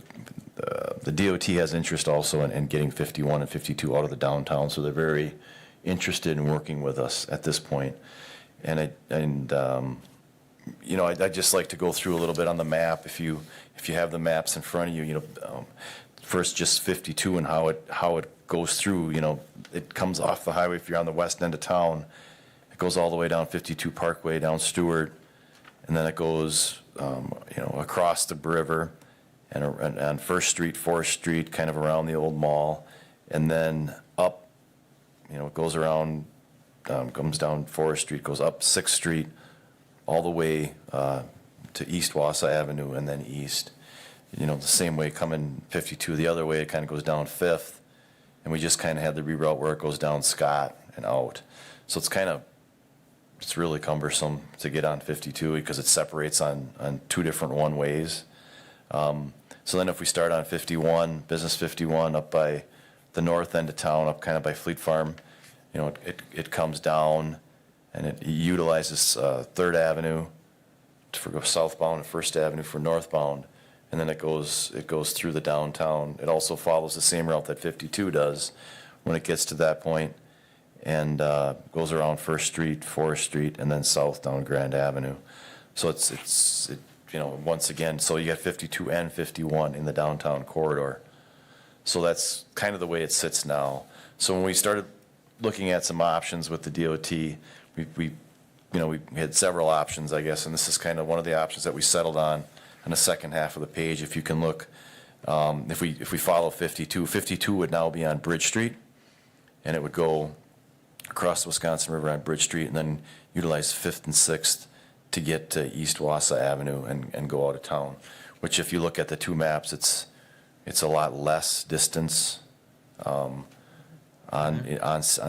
city streets to get 52 in and out of the city, which is kind of what the DOT wants. I mean, they want to minimize their routes, their state highways within the city. So, and if you look at the biggest change would probably be how we would handle Business 51. The current proposal is to utilize First and Third Avenue, where it wouldn't stop at Stewart and turn down and go around the downtown. It would continue on First and Third Ave to Thomas Street, and then go east-west on Thomas Street to Business 51 or Grand Avenue. Now, the first step in this, you know, is an effort or a cooperative effort with the DOT, which we have. And then, so their first step would be to do a traffic study. So what the traffic study would identify is can Bridge Street handle Highway 52 traffic? And how much, with this study, it would also identify, okay, are more people going to utilize Bridge Street? So that's what the traffic study would show. And they would also, you know, and then Business 51, they would look at, can First and Third Avenue and Thomas Street handle the Business 51 traffic? When I say handle, I mean what they would determine is how much traffic would divert on First and Third Avenue and Thomas Street if this was identified as a Business 51 corridor. So that's the first step. And then if that came back favorable, where the DOT says, yes, these roads can handle it, then an environmental study would be done to determine if there's any negative or environmental impacts. When we're talking environmental impacts, we're talking mainly if there is an increased amount of traffic, would it have a detrimental effect on the residents on that route? And are any of these residents on the route, you know, in any environmental or any census tracts that would lead them to have some disadvantages? So it's not environmental as you think of pollution, contamination, or something like that. It's environmental with impacts to the residents. So that would be the next step. And then the third step, the final step, would be there's obviously economic impacts to this. So every road mile the city gets higher money for the connecting highway road mile. So if we have less road miles, we're going to get a little less money. But there's also impacts with the bridges. The current proposal would be for the state. The city now owns Bridge Street Bridge, and the proposal is that the state would take over that bridge. And if you also notice that the connecting highways would not be on the bridges across Stewart Avenue, the current proposal would have the DOT still owning those bridges. The big impact of that would be if those bridges need to get reconstructed, the state would pick up that cost. So it is a big advantage to have the DOT own the Bridge Street Bridge. If that ever had to be reconstructed, we'd be talking probably $20-30 million to reconstruct that bridge. So I think there's a lot of impacts. You know, the way the connecting highway system works is that when a connecting highway is reconstructed, the DOT pays for it. But you know, if you look at some of the condition of our connecting highways, if you looked at the condition of 6th Street all the way up, you look at the condition of East Wausau Avenue, it's tough to get the DOT to reconstruct streets. So, and we can't apply for STP urban funding to reconstruct on connecting highways. So it gives us more flexibility to apply for funding, maybe on some of these streets that need reconstruction. So there's a lot of moving parts in this. So what we're asking here in talking with the DOT, they'd like to go ahead and do the traffic study. They're going to fund that 100%. The estimate is about $150,000 to do that traffic study. So they're willing to front that money and pay for that. But I guess in talking with the DOT, I didn't want, in the cooperative working, really, we don't want them to put that money out there and do the study if there's not at least a buy-in from the city to move ahead with that study. So I guess I was looking for this committee to support moving ahead with the study so that the DOT can do their due diligence, and it would probably be at least 6 to 9 months for their traffic study, which would then time would report back to this committee, but this would be the first step. I guess I'm willing to take any questions if anybody has any. Alder Denny? Yeah, what is the cost for a study? The DOT was estimating about $150,000 for that study. Which they pay? Correct, they would pay for that. Well, I'd make a motion that we look at a study. Next step, step one. I'll second that, but I have a comment. The 52 reroute makes complete sense. I mean, it's a nice straight route. It's easy for people to navigate.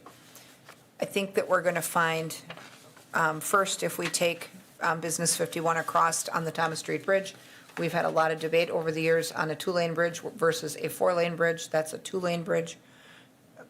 That may someday, when it gets rebuilt, incentivize the state to put a 4-lane bridge, but we've built now 2-lane infrastructure on the west side. And if we would make First and Third Business 51 between Thomas and Stewart, both of those streets run directly through residential neighborhoods. And then what is the impact? I mean, we just rebuilt First Avenue as one really wide lane to mitigate conflict between trucks and big trucks and pedestrians and bicycles, and it's been working. But if we're going to funnel a whole bunch more traffic down there, where does that leave us? So, I mean, I think that we need to not be too quick to buy into this idea, because we know that when it came time to talk to the neighborhoods in the First and Third area, there was some interest from those neighborhoods even in having two-way traffic between Stewart and Bridge on First and Third again. And when we've rebuilt those streets or worked on them, we've had detours that went that way, and even though it feels weird, it works. So, I don't know, I think there's going to be some thought that we're going to have to go through when we get the study results, but, I think we've also created some pinch points with what we did on south of Stewart. And Right? Thank you, Alder Rasmussen. And, and I agree with you because, I was the first one, I'll admit, to be highly critical of First Avenue going down to one lane. And it works. It works well. And I guess I'm all forward I'm all for going forward with this study and see what it brings. And we'll have to just deal with the circumstances as they come. So I have any other discussion? Yes, Alder Gisselman. So why don't, because I have the same question with regard to Thomas Street through that neighborhood. Why don't we just send 51 up 6th Street to Bridge Street and let that be the connector to not only, 39 and 51, but then it can be the connector on Business 51 going north on 1st and 3rd. 6th Street needs work anyways, but I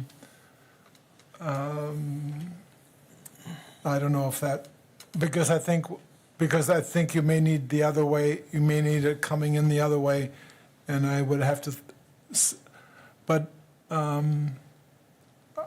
concern myself with that Thomas Street, that 1st and 3rd Avenue neighborhood, like was echoed before, and I was just trying to think of another way of bringing 51, because we do get some benefit from a Business 51 coming through the city, don't we?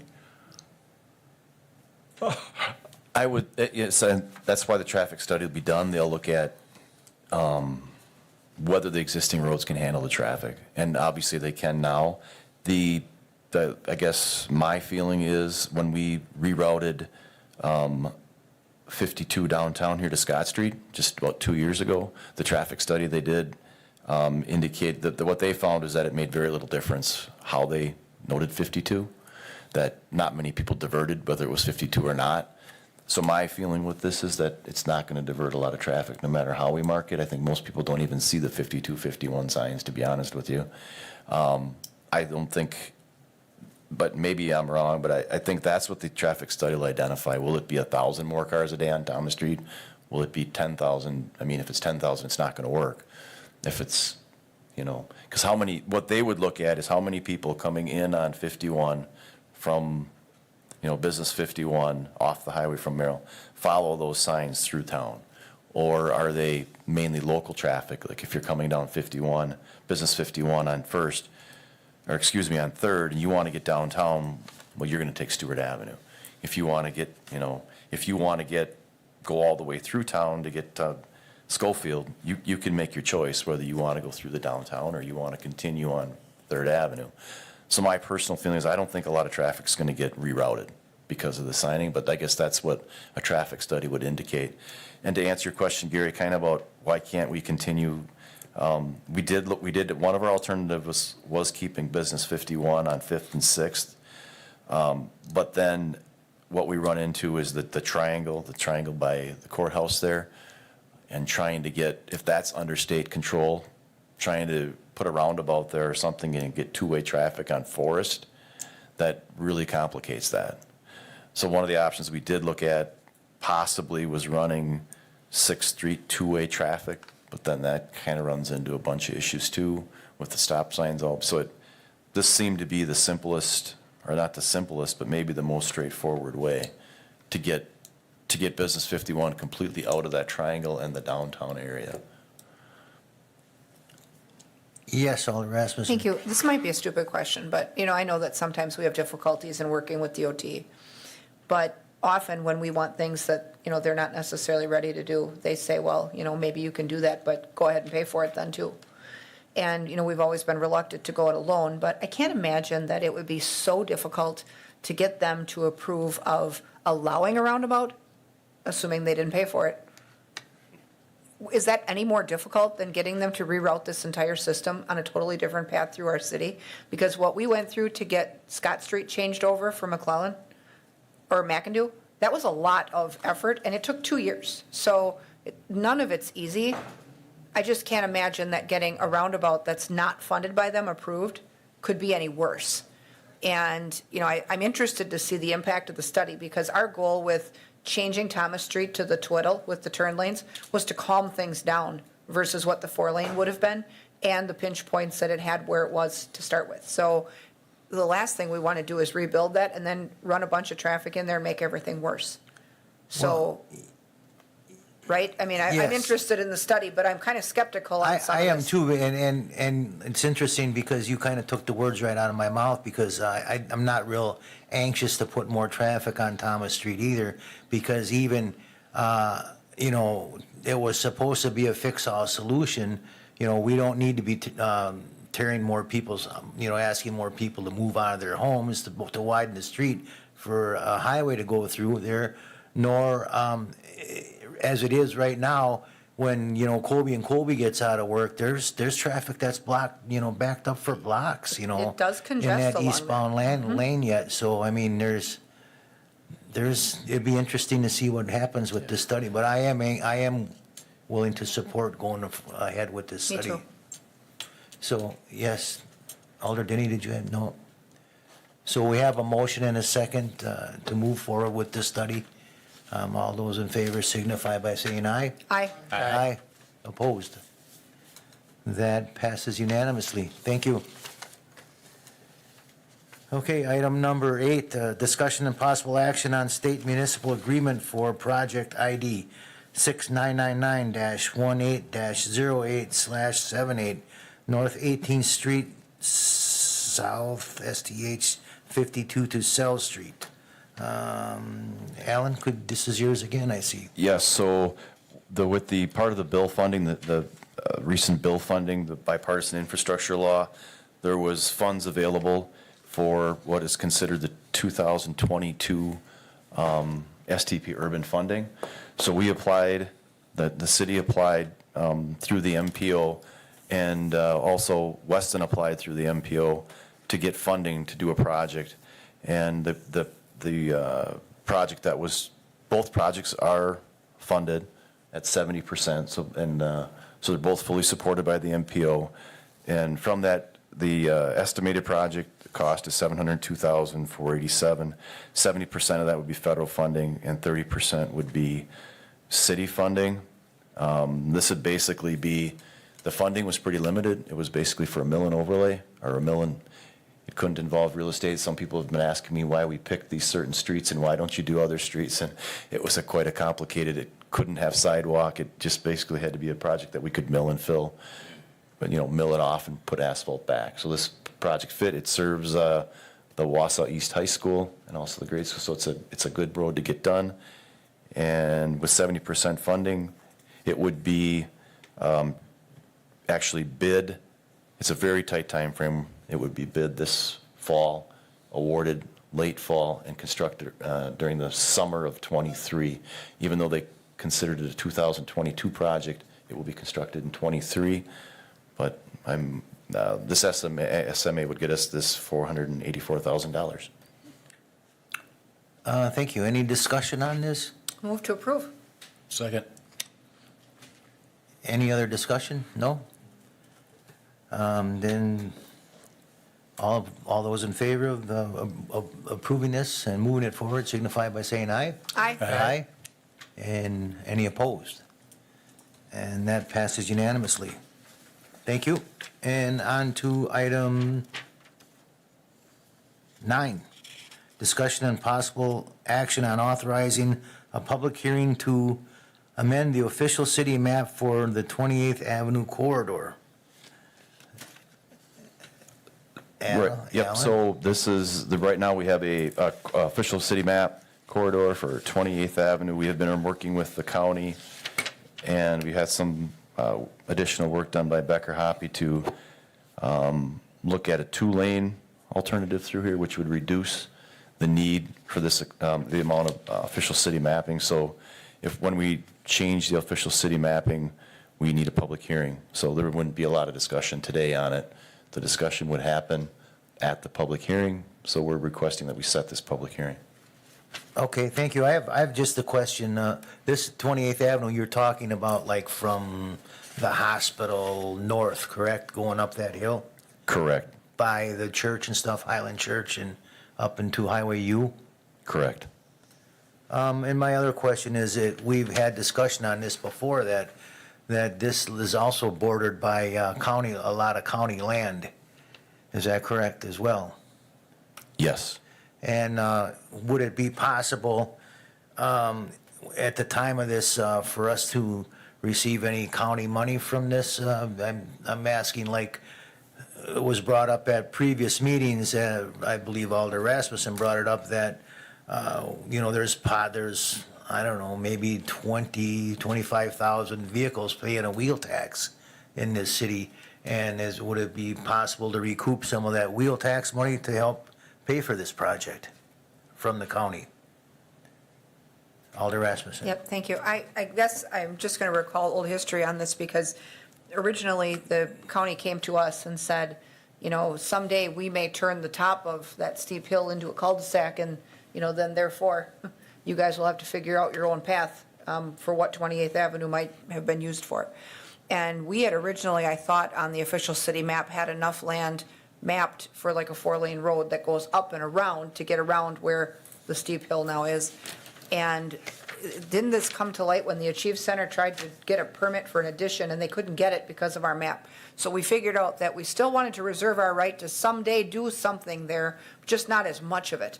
And so this is supposed to narrow that to 2 lanes, which then solves their problem with their expansion and their permit, but then still gives us an avenue to go should we ever need to go that way. But we weren't going to build it anytime soon. But depending on what they were going to do with 28th Avenue, which was not to our benefit, if they just capped that off at the top and then everybody else is, left to work their way around, this would really give us an effective workaround for people to travel. So I don't think we're obligated to do anything, but even with this smaller right-of-way, we'd still have enough for a street if we ever need one. But if they would be willing to share wheel tax with us, I'm about that all day long, and I can't count how many times they've told us no.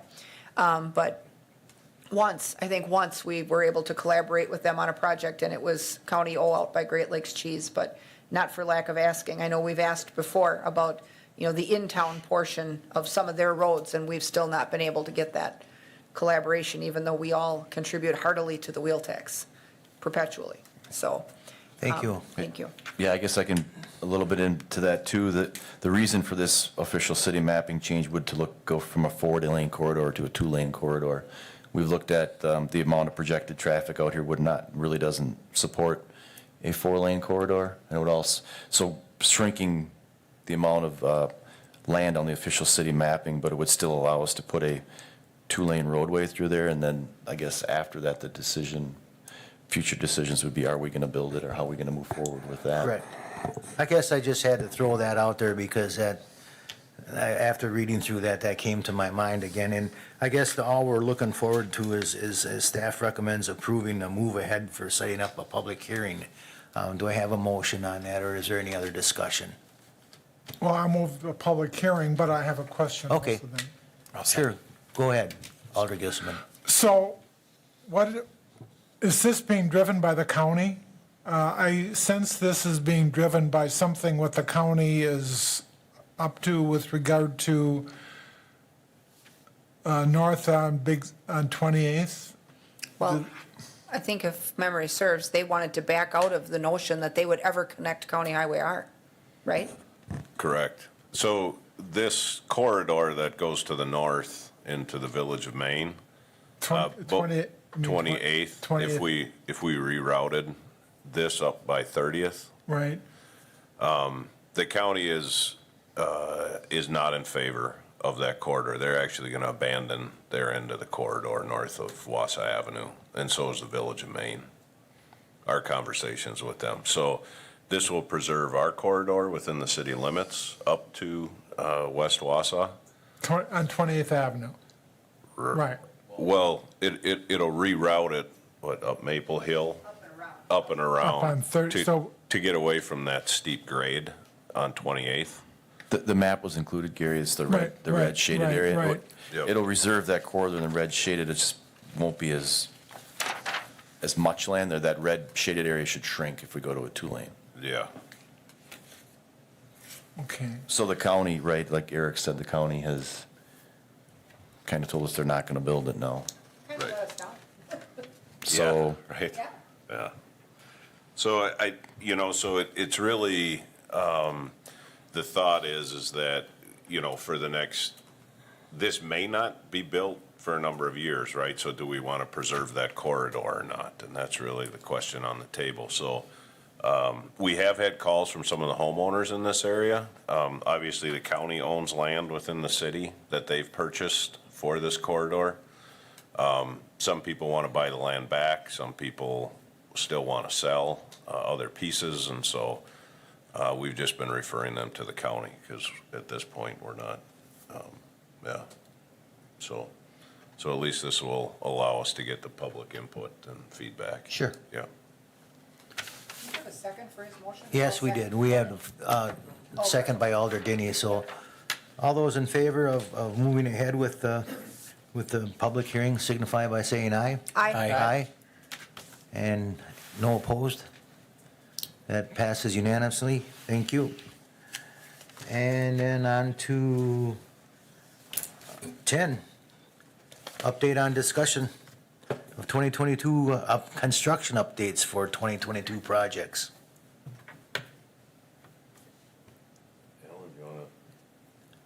Oh, TJ. he's got it.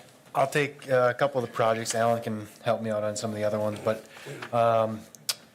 so the Project A, which is reconstruction of Bugby Avenue and then water main extension along campus and Burek, that is slated to schedule next week, or to start on Monday of next week.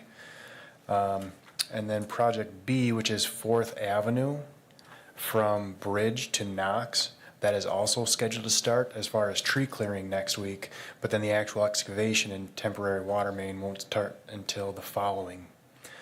And then 4th Street is also included in that, which is just out here in front of City Hall, just one block. That'll start sometime in August or early September. And then Project C, which is Torney from Townline to McDonald. That is going to be bid later this week, later this month, and then construction anticipated to start in August. The 72nd Avenue Trail, that is also expected to bid either later this month or early July, with construction starting in August. Just a couple other things, obviously 6th Street's completed from Horseshoe Spring Road up to Evergreen. So that striping's done, that's all completed. We'll have some asphalt overlay projects starting here at the end of June before the next meeting.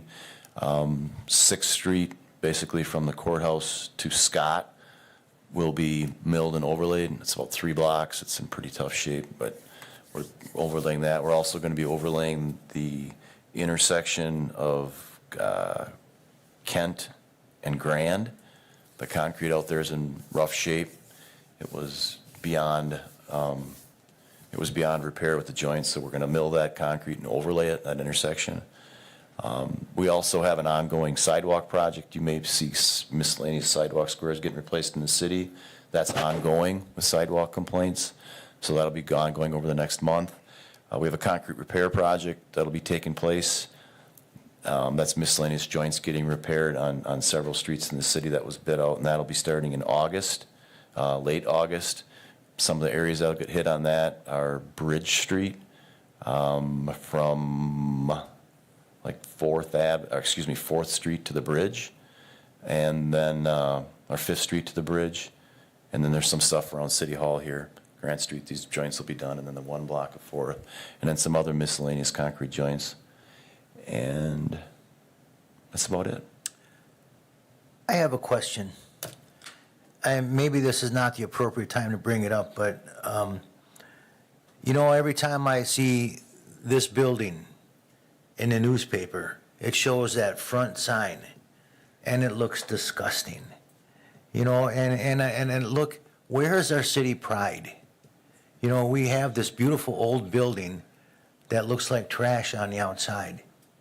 And what or when are we going to, that sign on the corner, I've heard for years, it's junk.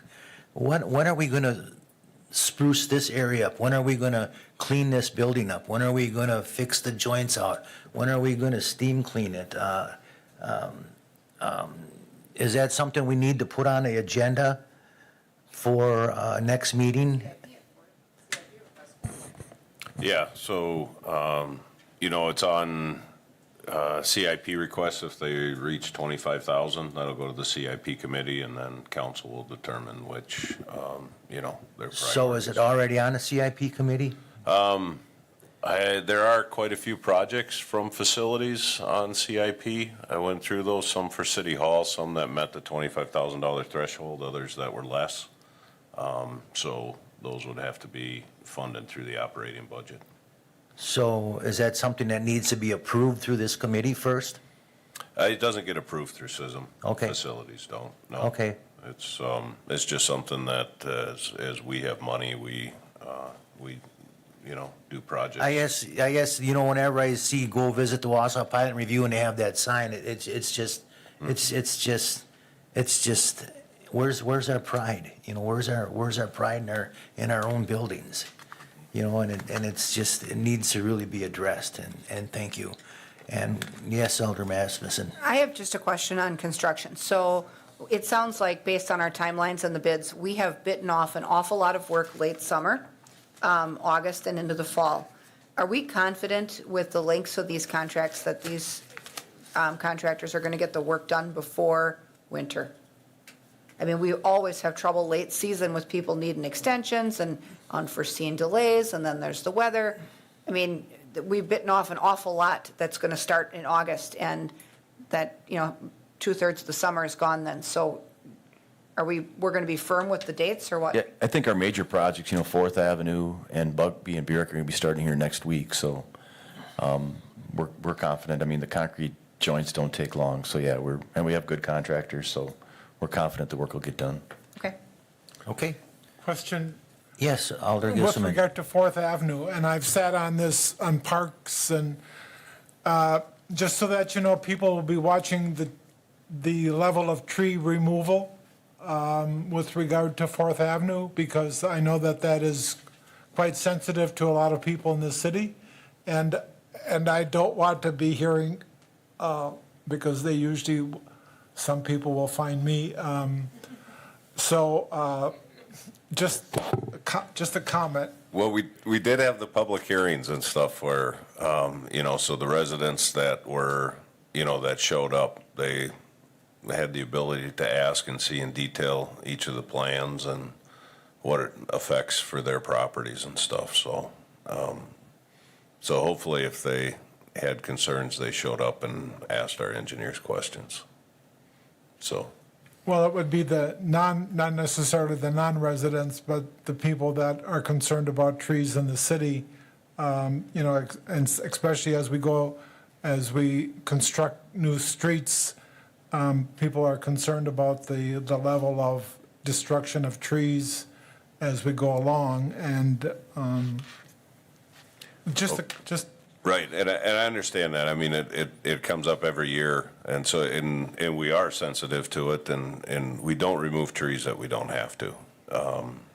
If we're gonna damage them beyond repair, or if they actually have to be removed to get underneath them, so.